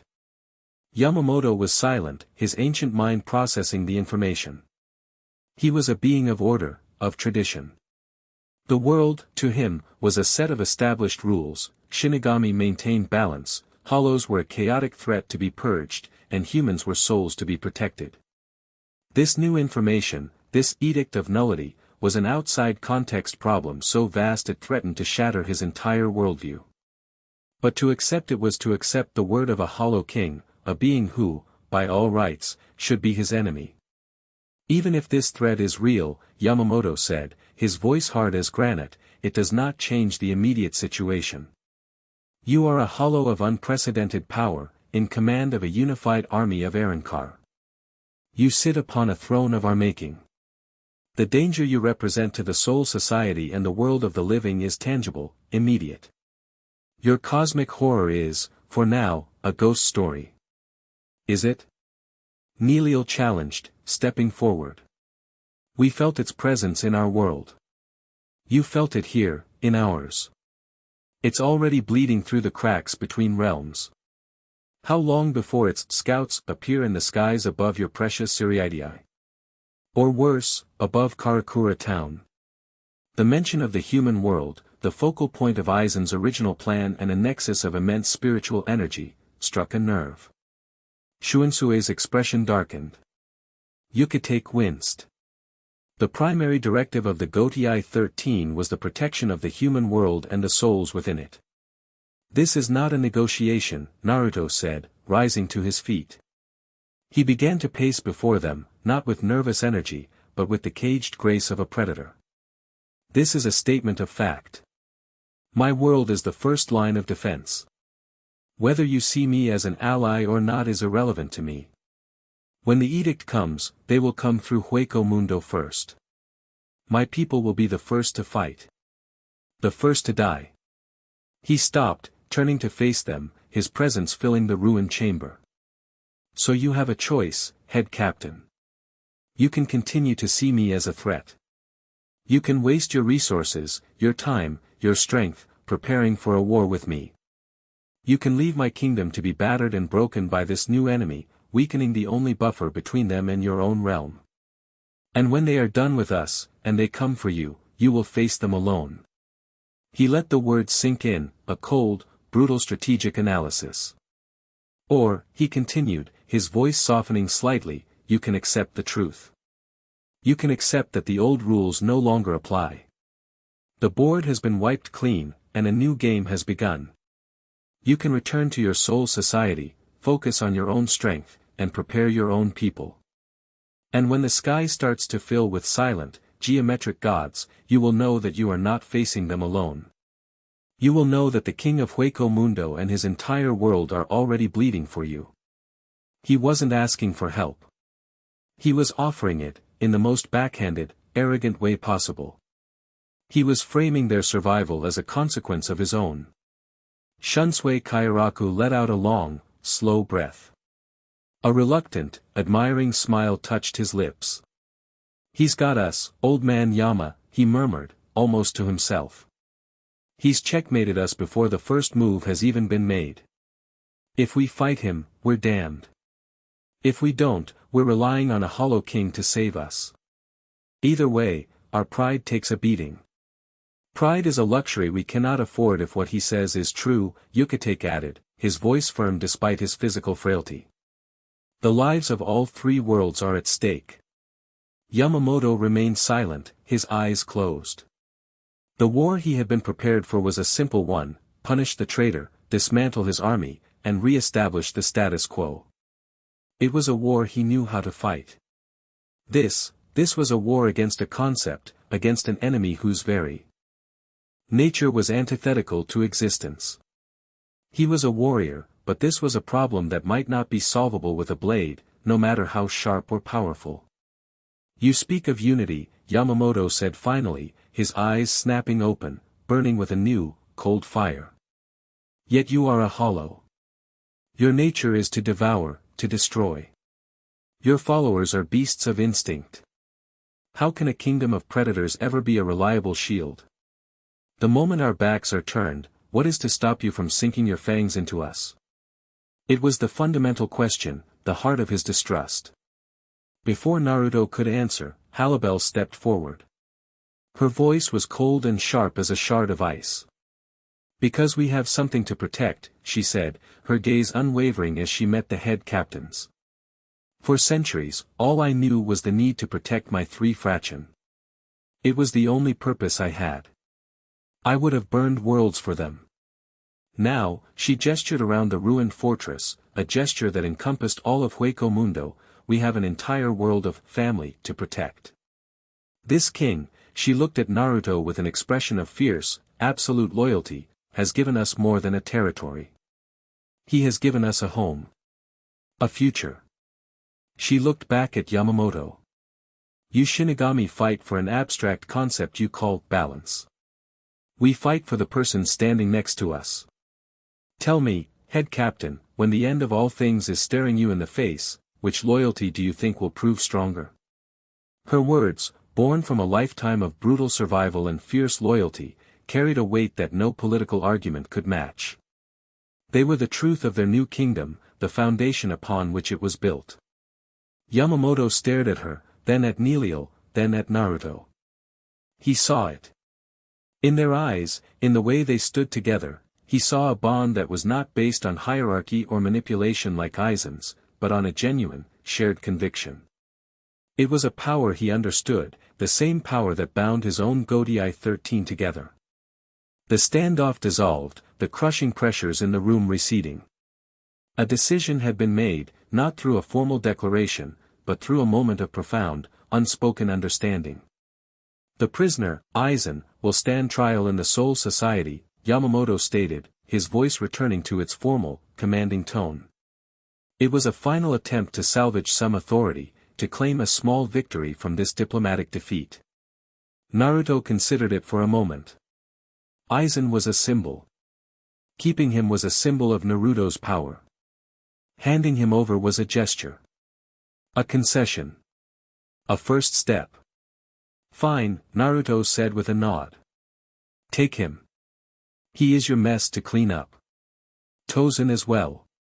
He then glanced at Jin, who had been watching the entire exchange with a detached, almost theatrical amusement. But he, Naruto pointed at Jin, stays. He is, a person of interest in an ongoing internal investigation. He had no intention of letting a potential asset like Jin, a man who knew all of Aizen's secrets and had the cunning to survive him, fall into the Soul Society's hands. Yamamoto gave a curt, reluctant nod.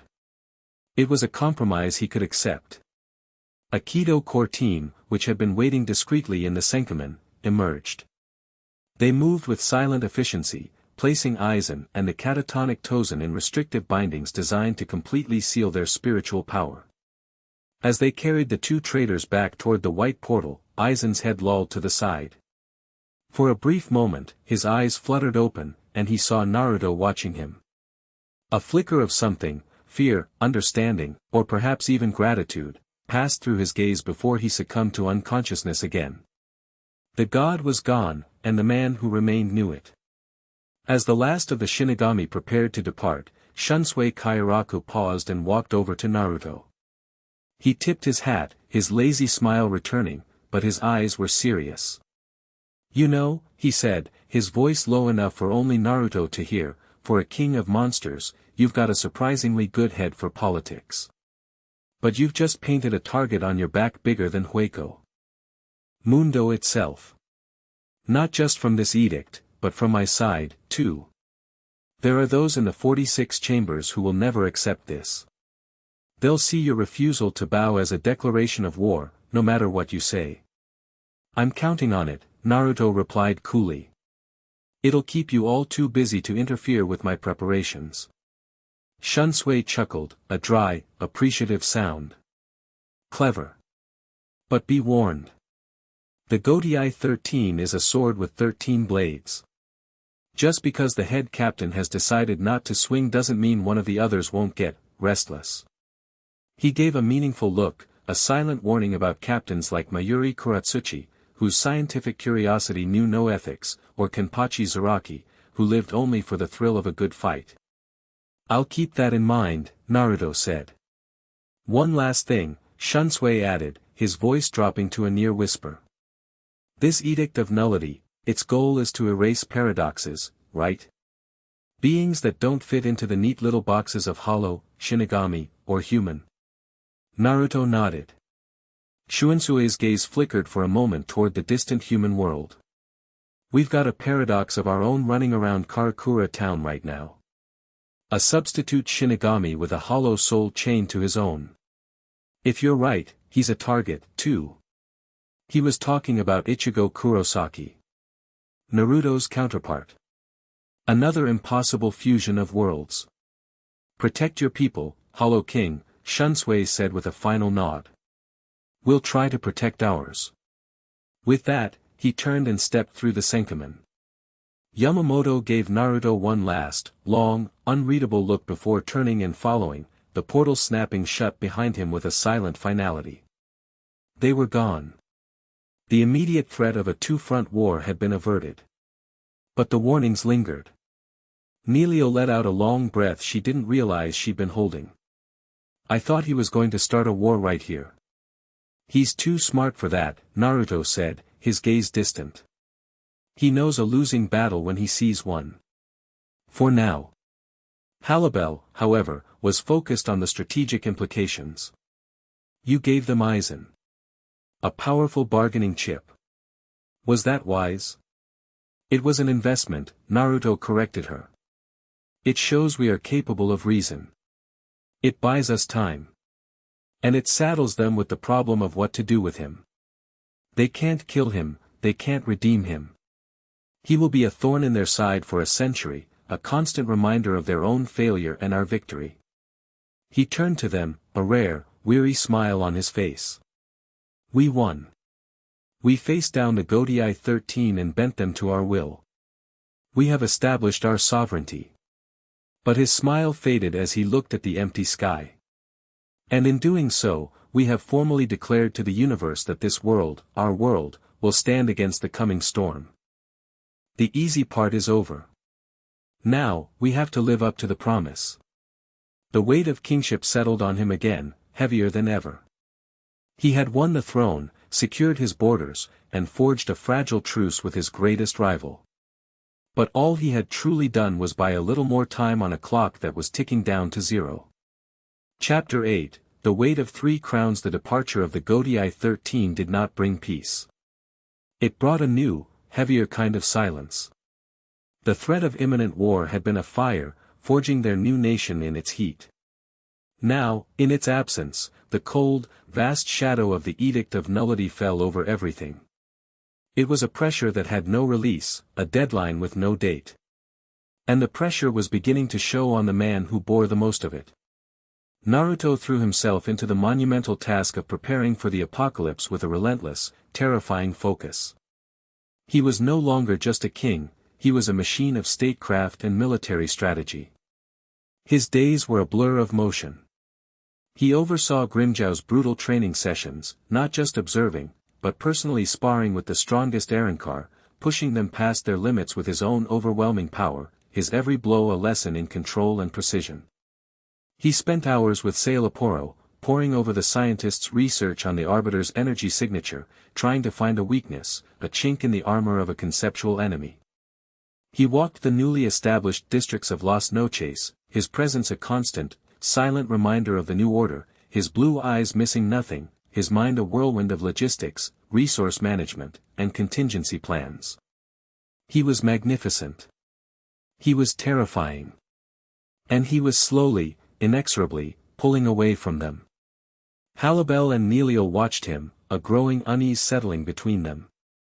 The easy laughter, the quiet moments of shared affection, the playful banter, it had all been replaced by curt commands, strategic briefings, and a deep, brooding silence. He still sought them out at the end of the day, on the ruined tower that had become their sanctuary, but he was no longer truly there. He stood beside them, but his mind was light years away, wrestling with cosmic threats and the fate of their world. He was a king carrying the weight of his crown, and he was forgetting that they were there to help him bear it. The strain began to fracture the foundation of their triumvirate. The first cracks appeared between the two queens. It happened during a council meeting in the central plaza. They were discussing the allocation of spiritual resources, a critical issue for a kingdom whose population had just doubled. The new recruits from Grimjow's territory are undisciplined and spiritually inefficient, Halibel stated, her tone crisp and analytical. She pointed to a section of the fortress map. I propose a regimen of enforced rationing. The weak will learn to be more efficient with their energy, or they will be culled from the ranks. It is the only way to ensure our core fighting force has the power it needs when the war begins. Her proposal was logical, pragmatic, and utterly ruthless. It was the calculus of a general preparing for a war of attrition. Rationing? Culling? Neliel recoiled as if struck, her hazel eyes wide with disbelief. Halibel, these are our people. They came to us seeking refuge, not another form of brutal survival of the fittest. We're supposed to be better than that. We're supposed to be their protectors, not their wardens. We protect them by ensuring we have the strength to defeat the enemy that is coming to erase them. Halibel retorted, her voice rising with frustration. A well-fed sheep is still a sheep, Neliel. It is useless in a fight against wolves. We need to forge them into weapons, and that requires fire and a hammer, not soft words and extra portions. And what good is a kingdom of weapons if we have to starve our own people to make them? Neliel shot back, her own temper flaring. We'll win the war and be left ruling a kingdom of ash, just like Eisen. Is that what you want? What I want is to survive. Halibel slammed her hand on the stone table, the crack of the impact silencing the assembled Arrancar commanders. Something your idealism seems to consistently overlook. The argument hung in the air, raw and ugly. It was more than a disagreement over policy. It was a clash of their fundamental natures, a conflict that Naruto had always been there to mediate, to balance. But Naruto wasn't mediating. He stood to the side, his arms crossed, his expression distant and unreadable. He had listened to the entire exchange with a cold, detached air, as if it were a tactical problem with two opposing viewpoints. Finally, he spoke. His voice was devoid of all warmth. Halibel's logic is sound. A strong military is our first priority. Implement the rationing. Monitor the results. Re-evaluate in 1 week. He delivered the verdict and turned to leave, as if the matter was closed. Neliel stared at his back, her heart sinking. He hadn't just sided with Halibel. He had dismissed her own concerns, her own core beliefs, as if they were irrelevant data points. He hadn't seen a conflict between the two women he loved, he had seen a problem and chosen the most efficient solution. The king had spoken. The man was nowhere to be found. Halibel watched him go, but there was no triumph in her expression. She had won the argument, but the victory felt hollow. She looked at Neliel's crestfallen face, the hurt and betrayal clear in her eyes, and a pang of guilt shot through her. This was wrong. All of it. That evening, the tension on the tower was a suffocating blanket. Naruto stood at the edge, staring into the darkness, a lone sentinel. Neliel stood as far from him as she could, her back turned, her arms wrapped around herself. Halibel stood between them, caught in a silence of her own making. He was right, you know, Halibel said softly, breaking the quiet. Her voice was not directed at Naruto, but at Neliel. My plan is the most logical path to military readiness. I know, Neliel replied, her voice thick with unshed tears. That's not what this is about, and you know it. He didn't even listen, Hallie. He just calculated. We weren't his partners. We were just two subordinates with conflicting reports. The truth of her words hit Halibel hard. She looked at Naruto's rigid, unapproachable form. He was becoming a stranger, a cold idol of power. The man who had found her in the desert, who had seen her not as a weapon but as a queen, who had respected her fierce devotion to her family, that man was disappearing. He was so focused on protecting them all that he was pushing away the very people he was trying to protect. This is my fault, Halibel said, her voice filled with a rare, raw self-reproach. I pushed him. I encouraged this cold focus. I thought it was what we needed to be strong. No, Neliel said, finally turning around, her face a mask of sorrow. It's all of our faults. We've been letting him carry it all. We stand behind him, but we haven't been standing with him. And now, he's forgotten how to let us. They both looked at him, their king, their lover, their friend, who was now an island of solitude in a sea of his own making. They had to reach him. They had to bring him back, before he was lost completely. Halibel walked towards him.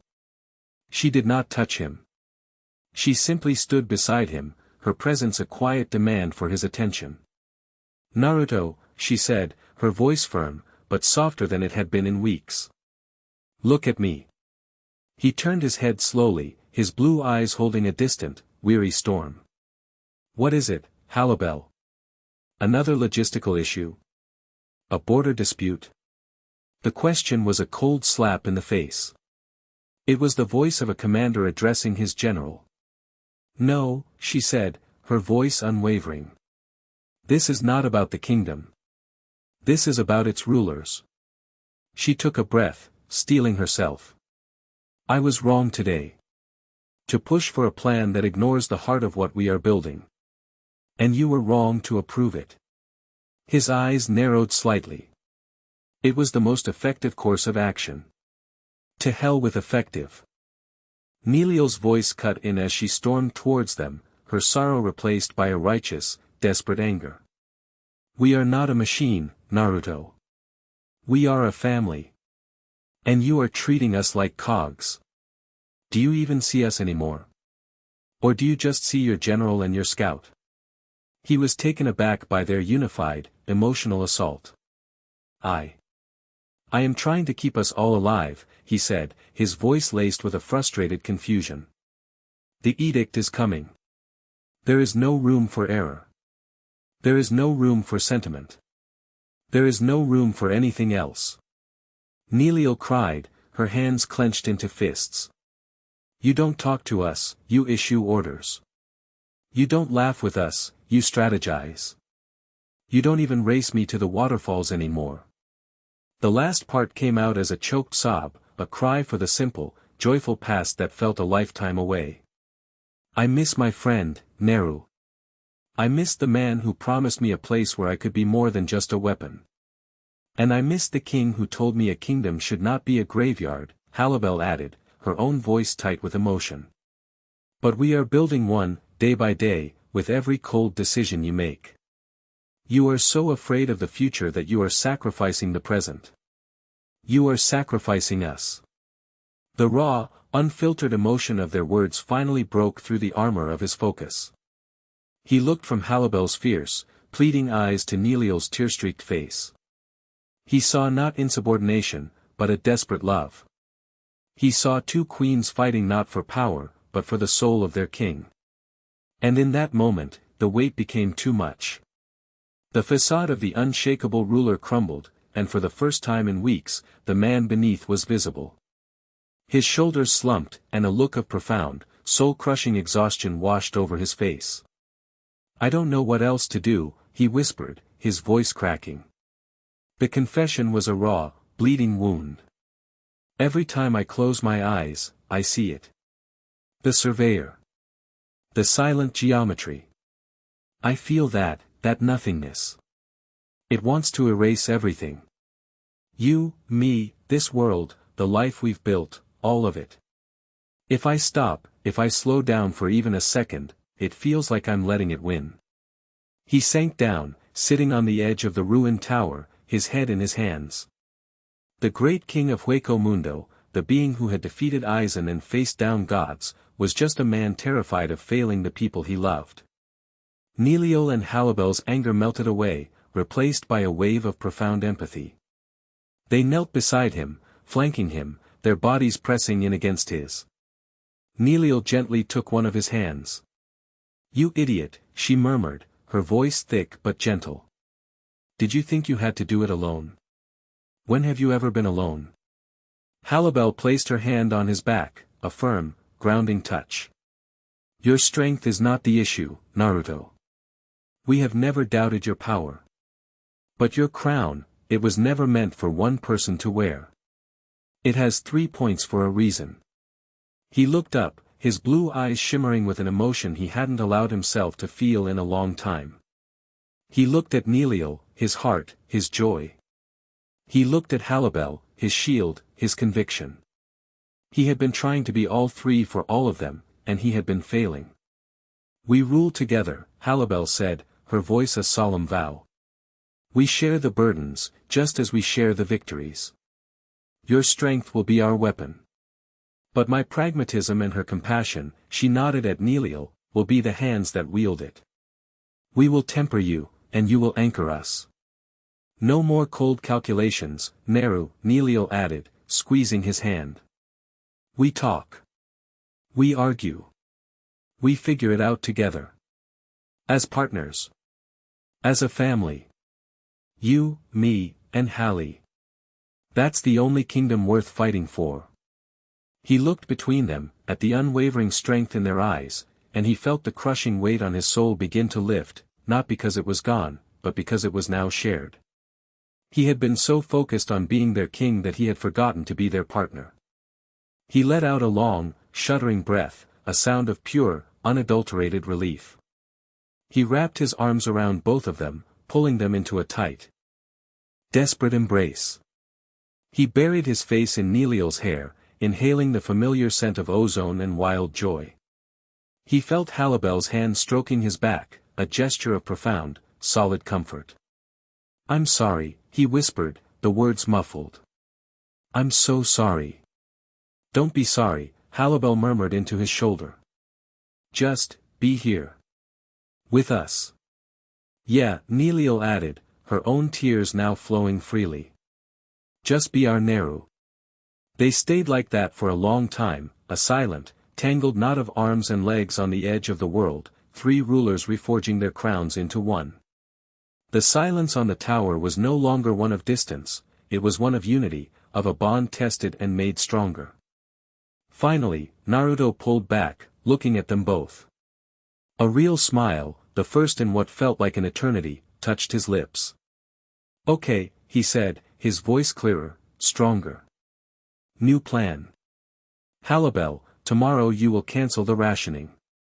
Instead, you and Sailaporo will devise a way to increase our spiritual energy production.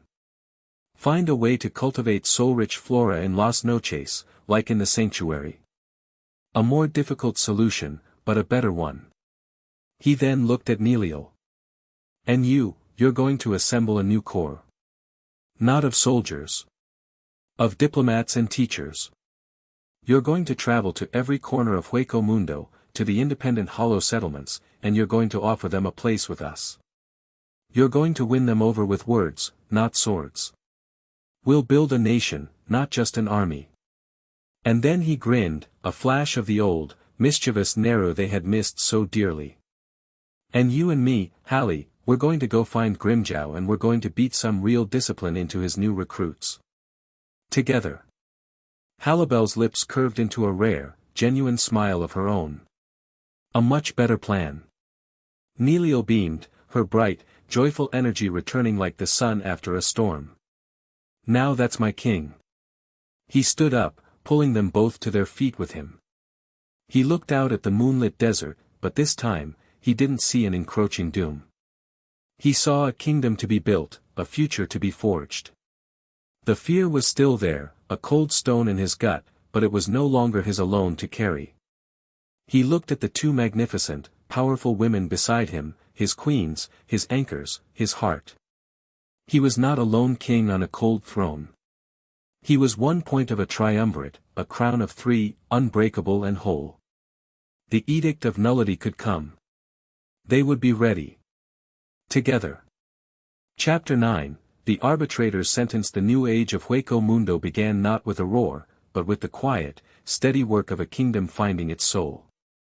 The fear of the edict remained, a constant shadow on the horizon, but it was no longer a paralyzing force. It was a catalyst. Halibel, with Sailaporo's reluctant but brilliant assistance, began the Great Reclamation Project. Vast, sunless chambers within Las Noches were converted into massive subterranean greenhouses, illuminated by captured light Keto and fed by purified water channels. They began cultivating the unique, soul-rich flora from Naruto's sanctuary, a slow but vital process to make their new capital self-sustaining. It was a project of hope, a defiant act of creation in a world defined by destruction. Neleal's diplomatic corps, a motley assembly of charismatic Arrancars she had personally chosen, became a common sight in the remote corners of the desert. They traveled not as conquerors, but as envoys, bringing promises of safety, community, and purpose to isolated tribes of hollows who had known only fear. For every tribe that joined them, their kingdom grew stronger, not just in numbers, but in spirit. And Naruto, with Halibel at his side, reforged the army. They descended upon Grimmjow's training grounds like a twin storm. The chaos of the former Sexta Espada's methods was replaced by a brutal but effective synthesis.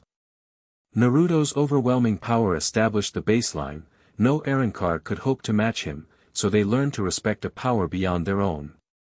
Halibel's tactical genius then hammered them into shape. She taught them formations, coordinated attacks, and the art of fighting as a unit rather than a mob of glory-seeking individuals. Grimmjow, chafing but grudgingly impressed, enforced their will, his savage presence a constant threat to any who dared to slack off. The triumvirate was working. The three crowns, now perfectly balanced, were building something real. In the quiet moments on the tower, the laughter returned. The easy affection, the shared dreams, they were the mortar that held the bricks of their new world together. But the universe does not wait for kingdoms to be ready. The clock had been ticking. It began without warning. Not with a flicker in the sky, but with a sound. Or rather, an absence of sound. A deep, pervasive hum that vibrated at the edge of hearing, a note that felt like it was coming from inside one's own skull. Throughout Las Noches, Arrancar stumbled, clutching their heads, a wave of collective nausea and unease washing over them. Naruto, Halibel, and Neleal were in the central plaza, observing a training exercise, when it hit. They felt it on a level far deeper than the others. It was the tuning fork of the edict, the preparatory frequency for an invasion. "It's here," Naruto said, his voice a low, grim pronouncement. As if cued by his words, the sky ripped open. It was not one portal. It was a dozen.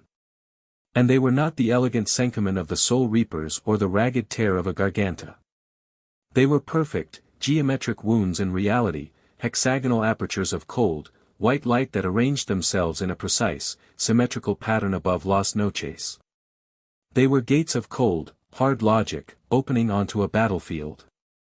From these gates, the enemy emerged. They were not living beings. They were legions of constructs, geometric shapes of the same seamless white material as the surveyor, animated by an internal, hostile light.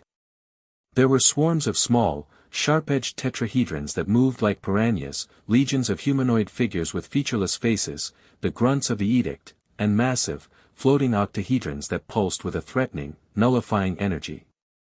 They were an army of pure mathematics, a flood of sentient theorems come to solve the problem of Hueco Mundo. An alarm, a wailing, guttural horn, blared across Las Noches, a signal devised by Halibel for this very contingency. The kingdom responded. The half-trained army, for all their lingering savagery, did not break. They formed ranks, their movements still clumsy but filled with a new, defiant purpose. Grimmjow was at their head, his face split by a manic, bloodthirsty grin. This was the war he had been promised. "Hold the line." Halibel's voice boomed across the fortress, amplified by Keto, a commander's cry that cut through the fear. "Protect the inner structures. This is our home. It will not fall." The first wave of constructs descended. The battle for Las Noches began. It was a battle unlike any they had ever fought. The constructs did not bleed. They did not feel pain. When struck by a blade, they didn't cry out, they simply fractured, their light fading. Their attacks were not wild Ceros but precise beams of energy, coordinated volleys of nullity that erased whatever they touched. The Arrancar fought with a desperate ferocity. They were predators facing an enemy that was not alive, an enemy that could not be intimidated. But they were also fighting for something more than their own survival for the first time. They fought for the Arrancar next to them, for the home behind them. From the highest tower, a new figure appeared. Ulquiorra Cypher. He had spent weeks in self-imposed isolation, his nihilistic philosophy shattered by Aizen's fall and the rise of a king who embodied a purpose he could not comprehend. Now, as he watched the anemic, soulless army descend, a strange clarity settled in his emerald eyes. He had believed nothingness was the ultimate truth. But this invading force, this was true nothingness. A sterile, meaningless void. And in the face of it, the chaotic, vibrant, messy existence of Hueco Mundo suddenly seemed precious. With a silent resolve, he spread his black wings and joined the fray, his dark Cero Oscur as a spear of night against the sterile white of the constructs, a nihilist who had finally found something worth fighting for. Naruto, Halibel, and Neleal stood in the central plaza, the heart of the storm. They were the eye of the hurricane, a calm center of immense power, directing the defense. Nell, the eastern flank is buckling. Halibel shouted over the din of battle. Those floating octahedrons are nullifying their Ceros. On it. Neleal yelled back. She became a green blur, her sonido carrying her across the battlefield. She didn't engage the constructs head-on. She moved with impossible speed, a whirlwind of kinetic force, shattering the smaller constructs and leading the larger ones on a chase, drawing their fire, giving her people room to breathe. Naruto, their command structure is decentralized, Halibel analyzed, her eyes tracking the flow of battle with a strategist's precision. They fight like a hive mind. We can't win a war of attrition. We need to cut off the head. There is no head, Naruto countered, his gaze fixed on the largest of the hexagonal portals, from which no constructs had yet emerged. Not yet. They're waiting. They're analyzing our defenses. As if to prove him right, a new presence emerged from that central gate. It was not a swarm. It was a single entity. It was taller than the surveyor, its form more ornate. While still humanoid and faceless, its white armor was etched with glowing, golden lines of intricate circuitry.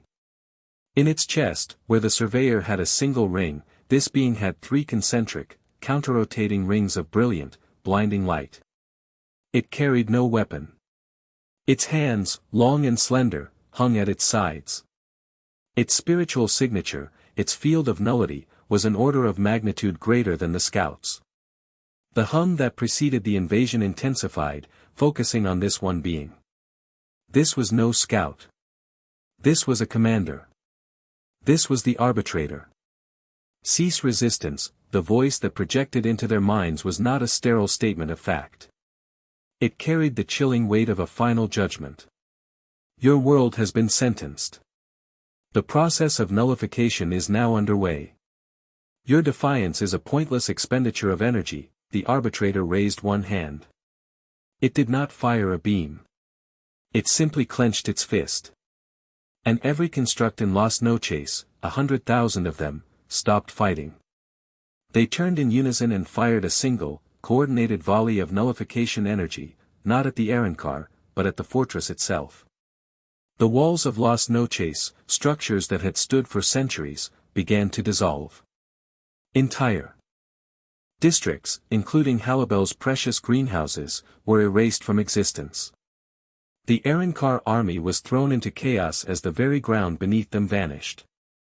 It was a devastating, crippling blow, a demonstration of absolute tactical control. No. Halibel cried out, watching years of their future food supply vanish in a silent flash of white light. It's trying to break our morale, Naruto gritted out, his eyes burning with a cold fire. It's trying to show us that everything we build, it can unmake in an instant. Then we have to unmake it first, Neleal said, reappearing beside them, her face grim. The 3 of them stood together, facing the new foe. You cannot defeat a concept, the arbitrator projected, as if hearing their thoughts. I am not a being. I am an expression of universal law. To fight me is to fight causality. We've made a habit of fighting the impossible, Naruto shot back. And then, just as the triumvirate prepared to charge, two new portals opened in the sky. Not the cold, hexagonal gates of the edict, but the familiar, swirling white of the Senkamen. From them, two figures emerged, landing gracefully beside Naruto and his queens. Captain Shunsui Kairaku, his lazy smile gone, his pink haori fluttering, drew both of his swords, Kaiten and Kayakatsu. Captain Jushiro Yukitake stood at his side, his own Zanpakuto drawn, his gentle face set in a look of grim determination. Looks like the party started without us, Shunsui said, his gaze fixed on the arbitrator. Old man Yama is stubborn, but he's not a fool. He couldn't sanction an official alliance, but... He shrugged. He also couldn't stop two of his senior captains from taking a personal interest in a developing situation. We are not here to fight for you, Yukitake added, his voice firm. We are here to fight for our own world, which will be next if yours falls. Our enemy is the same. Naruto looked at them, a flicker of surprise and grudging respect in his eyes. Shunsui had kept his word. They were not alone. 5 against 1, then, Naruto said, a dangerous grin spreading across his face. Hardly seems fair. The variable of two Shinigami captains has been noted, the arbitrator's voice intoned, its tone unchanging. The calculation is revised. The outcome remains the same. Nullification, the arbitrator moved. It didn't use Sonido or Shuunpa. It simply ceased to be in one place and appeared in another, right in their midst. The battle that ensued was one of pure, conceptual chaos. Shuunsui's Shirkai came to life, its childish games turning lethal. Kajioni, he declared, and the arbitrator was forced to play, its movements restricted by the law of the game, if it touched a shadow, it lost. Yukitake's Sojio no Kodawari unleashed a torrent of absorbed energy, attempting to turn the edict's own power against it. But the arbitrator was a master of laws. It analyzed Shuunsui's game, calculating the trajectory of every shadow, moving in the slivers of light. It absorbed Yukitake's redirected energy, nullifying it before it could connect. It was a being that could literally rewrite the rules of engagement. It was Halibel who landed the first real blow. She used her Resurrection, Tiburon, her Zanpakuto becoming a massive shark-tooth sword. Gathering an immense amount of water from the atmosphere, she unleashed Lagata, a high-pressure, shark-shaped blast of water. It was a purely physical attack, with minimal spiritual energy. The arbitrator, focused on negating the complex Kido and abilities of the captains, was caught by surprise. The blast of water slammed into it, not with enough force to injure it, but enough to drench it. And in that moment, Halibel commanded the water, freezing it instantly into a prison of ice. Cascada. The arbitrator was trapped, encased in a massive block of ice. But only for a second. The ice began to crack from within, the golden circuitry on its body glowing brighter. Now, Nell! Halibel roared. Neliel, already in her own released form, charged. Her Lanzador Verde was ready, a drill of pure, piercing power. She struck the block of ice, her attack amplified by its brittle structure. The ice exploded, and the lance of green energy slammed into the arbitrator's chest. For the first time, the being was thrown back, its nullity field flickering. The 3 concentric rings in its chest sputtered. A visible crack appeared on its smooth, white armor. Damage detected. System integrity at 94%, the projected voice was, for the first time, tinged with something that might have been surprise. But it was far from defeated. It recovered instantly, the rings in its chest spinning furiously. Recalibrating. Threat assessment, elevated. Activating annihilation protocol, the very air around them began to deconstruct. The arbitrator wasn't firing beams anymore. It was projecting a field, a sphere of nullity that expanded outwards, erasing everything it touched. The ground beneath them turned to dust. The rubble of the fortress vanished. It's trying to wipe the whole area. Yukitake yelled, his face pale as he and Shunsui were forced to fall back. This is our fight now. Naruto declared, his voice a commanding roar. He looked at Halibel and Neleal. A silent understanding passed between them. They had trained for this. They had prepared for this moment. The weight of 3 crowns, he said, the name of a technique they had forged together, a combination attack that was the ultimate expression of their unity. The 3 of them moved as one. Halibel took the lead, raising her massive blade. Hirviendo, she commanded, and a colossal wave of boiling water erupted from her sword, a defensive wall of scalding steam and immense pressure that met the expanding nullity field, slowing its advance in a hissing, violent stalemate. Behind this wall, Neleal acted. She did not charge. She began to gather her own Ryatsu, but also the ambient spiritual particles in the air, pulling them into a single, massive Cero. But it was not a normal Cero. She absorbed the essence of Halibel's boiling water, infusing the Cero with a volatile, unstable energy. It was a Cero doble, but on a scale never before imagined. And at the center of it all was Naruto. He did not gather his own energy. He reached out, placing his hands on the backs of his 2 queens. He became the conduit. He poured his own primordial, paradoxical chakra into them, not controlling their attacks, but amplifying them to an impossible degree. His golden energy, the energy that rejected concepts, supercharged their own. Halibel's wall of water began to glow with a golden light, its defensive properties magnified 100-fold, holding back the tide of nothingness. Neleal's Cero doble, already massive, swelled to the size of a building, a swirling vortex of green and gold, its power so immense it was causing the space around it to fracture. Now! Naruto roared. Halibel dropped her wall. In that split second, Neleal unleashed her attack. The golden Cero doble, a comet of impossible power, shot across the battlefield and slammed into the arbitrator. The explosion was silent. It was a flash of pure, white light that consumed everything, followed by an implosion that shattered the very air. When the light faded, the 5 of them stood panting in the center of a massive, perfectly smooth crater. The entire top of Lost Noches was simply gone. And in the center of the crater, the arbitrator stood, flickering like a dying television. Its body was a wreck, covered in massive cracks from which golden light bled. One of its arms was missing. The 3 rings in its chest were shattered. Critical, system, failure, the voice was a broken, fragmented whisper in their minds. Protocol, dictates. I, transmit, final, data, it looked at the trio, at the perfect synthesis of their power. The paradox, is not, a singular, entity. It, propagates, through, union. Data, transmitted, the arbitrator's body dissolved, not into nothingness, but into a stream of corrupted, golden-laced data that shot back up toward the hexagonal gates. Its final act was to report their greatest strength as a new kind of threat. They had won. They had defeated the commander. But as they looked up, the remaining constructs, which had been dormant, began to move again. The hexagonal gates did not close. And the arbitrator's final words echoed in Naruto's mind.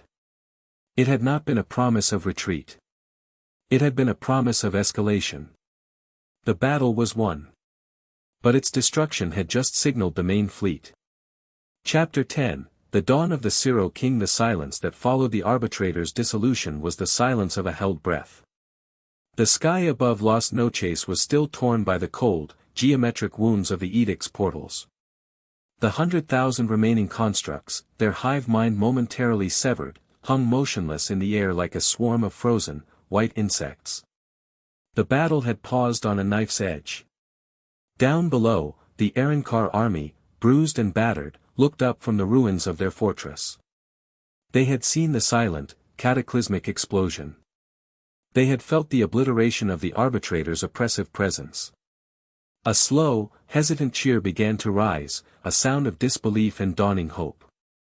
On the newly formed, glassy plateau that was once the pinnacle of Las Noches, the 5 victors stood catching their breath. The combined attack had taken a tremendous toll.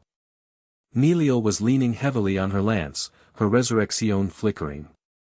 Halibel's breathing was ragged, the effort of holding back a tide of pure nullity having drained her reserves. Naruto, who had acted as the conduit for their combined power, felt a deep, resonant ache in his very soul. Shunsui sheathed his twin blades, a low whistle escaping his lips. "I've seen some things in my 1,000 years," he said, his voice laced with genuine awe, "but I've never seen anything like that. The 3 of you, you're not just a king and his queens. You're a force of nature." Yukitake nodded, his expression one of profound gravity. "A power that can defeat a being like that. It is a power that could save the world. Or break it." The compliment was double-edged, a reminder of the fear that still lingered in the heart of Soul Society. But before the political implications could settle, a new hum began to fill the air. It was a deeper, more resonant frequency than before, a bass note that vibrated in their bones. The hexagonal portals in the sky began to glow brighter, their white light shifting to a furious, angry red. The dormant constructs stirred, their internal lights reigniting. "It's not over," Halibel gritted out, forcing herself to stand straight, her massive blade held at the ready. The arbitrators. Destruction wasn't a retreat signal. It was a distress call. It was a catalyst, Naruto corrected her, his gaze fixed on the portals. "It confirmed that our combined power is a threat its programming couldn't account for. It just called for bigger guns." As he spoke, the space beyond the portals began to darken. The pale, moonlit sky of Hueco Mundo was blotted out by impossible shapes.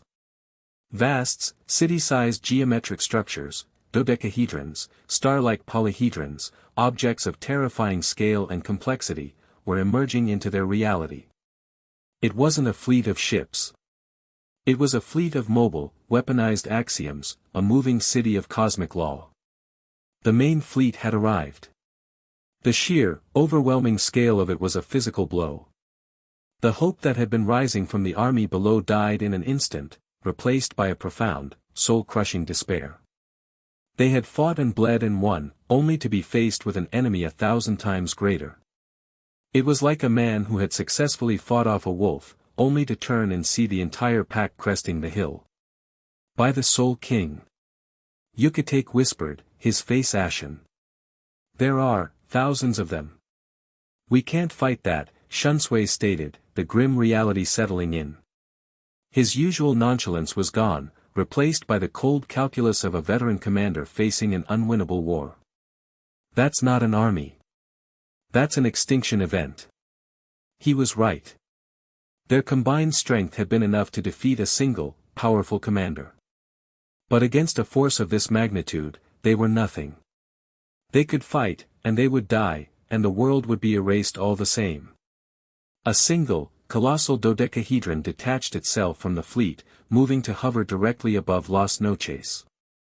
Its facets shimmered, and a voice, colder, vaster, and more absolute than the arbitrators, echoed not just in their minds, but across the entirety of Hueco Mundo. "Sentence has been passed.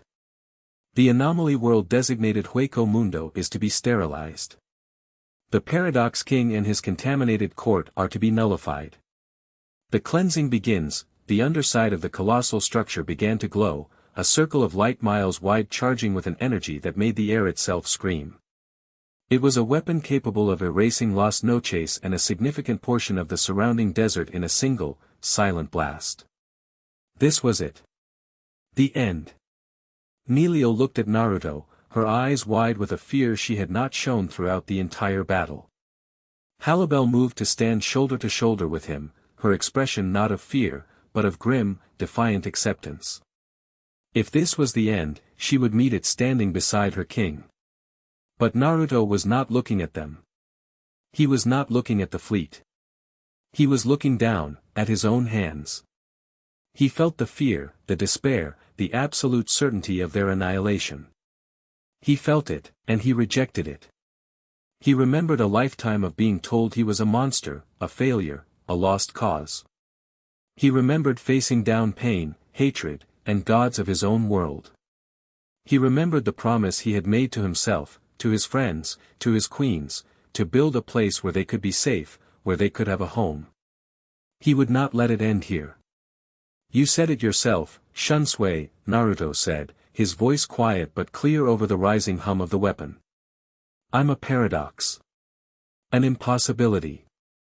He closed his eyes, a strange, fierce calm settling over him. And a paradox doesn't follow the rules. He reached deep inside himself, deeper than he ever had before. He reached past his chakra, past his Ryatsu. He reached for the origin, the fundamental spark of his impossible existence.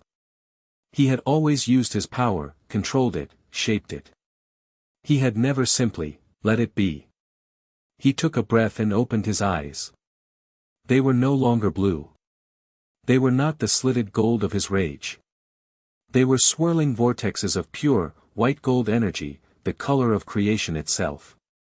The whisker marks on his cheeks burned with the same light, no longer scars, but conduits of immense, untamed power. The Cero King finally revealed his nature. A pressure unlike anything any of them had ever felt erupted from him. It was not the crushing weight of a Shinigami's Ryatsu or the chaotic storm of a Hollow's. It was the absolute, undeniable presence of a fundamental constant of the universe asserting itself. It was the feeling of gravity, of time, of existence itself, given a voice.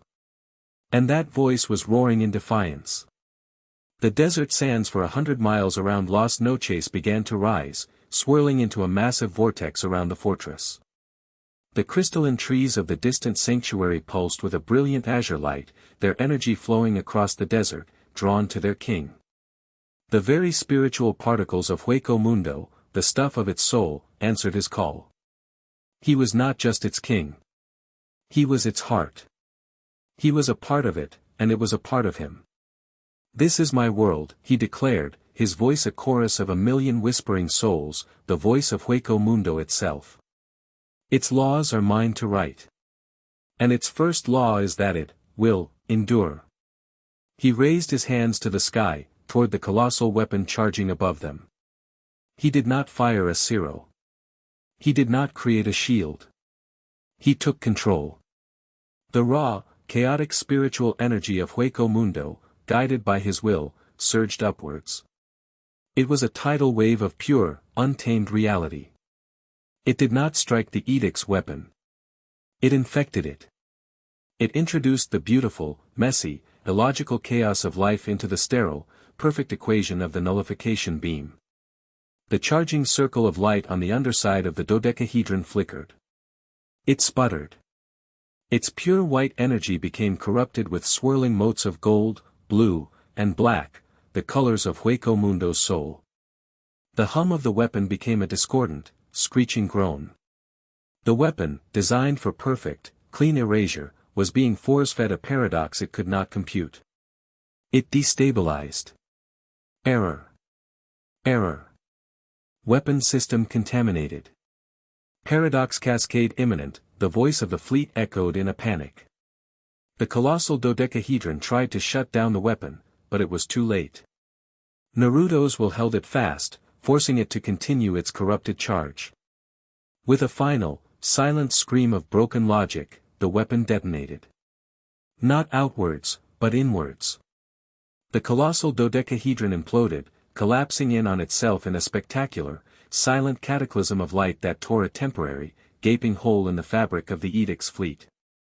The remaining ships instantly pulled back, their perfect formations breaking in disarray. They had come to erase an anomaly. They had not come prepared for the anomaly to fight back by rewriting the laws of physics. They had met a power that did not play by their rules, because it created its own. A wide corridor in the sky was now clear, revealing the pale, eternal moon. The immediate threat was gone. The fleet was in retreat, for now, to regroup, to recalculate. Naruto lowered his hands, his eyes fading back to their normal blue. He swayed, a deep exhaustion racking his body. The world had answered his call, but the strain of commanding it had been immense. Halibel and Neliel were there, catching him, holding him up.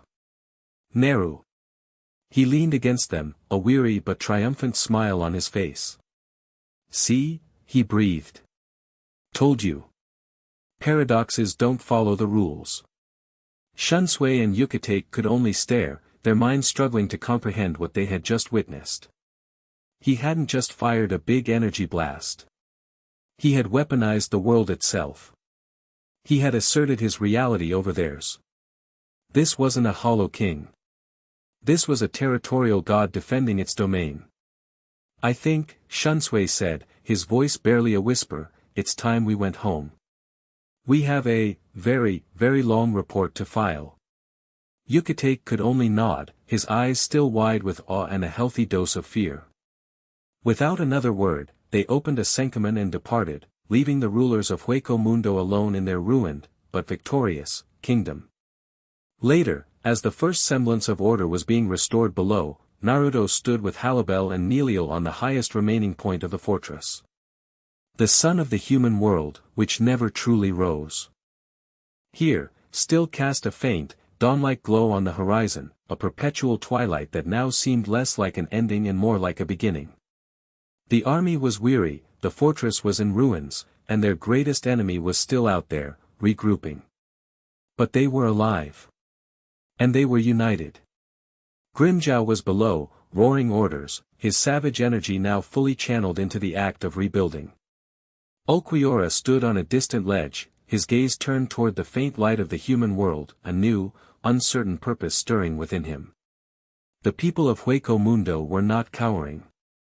They were working, clearing rubble, tending to the wounded, their spirits battered but not broken. They had faced the end of the world and survived. They had a king worth fighting for. Naruto felt a hand slip into each of his. He looked at Halibel, her stern face softened by pride and a deep, unwavering love.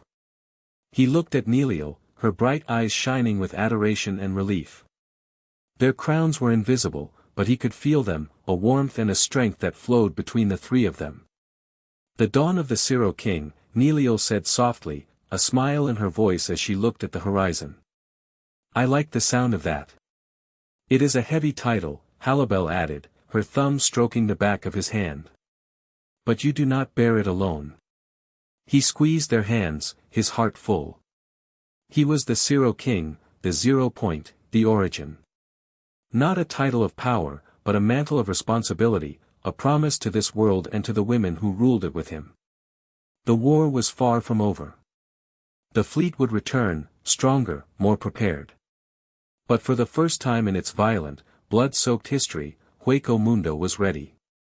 They were a nation forged in fire, ruled by a trinity of impossible power, standing defiant against the coming darkness. And as he stood there, between his queen of unyielding strength and his queen of boundless heart, Naruto Uzumaki finally felt like he was home. The sky above was no longer empty. It was filled with the faint, terrifying glimmer of 1,000 more geometric patterns, a silent promise of the war to come. But for now, in the quiet dawn of their new age, they stood together. And they were not afraid. The end. Thank you for watching this video. Please be sure to subscribe to our channel and like this video.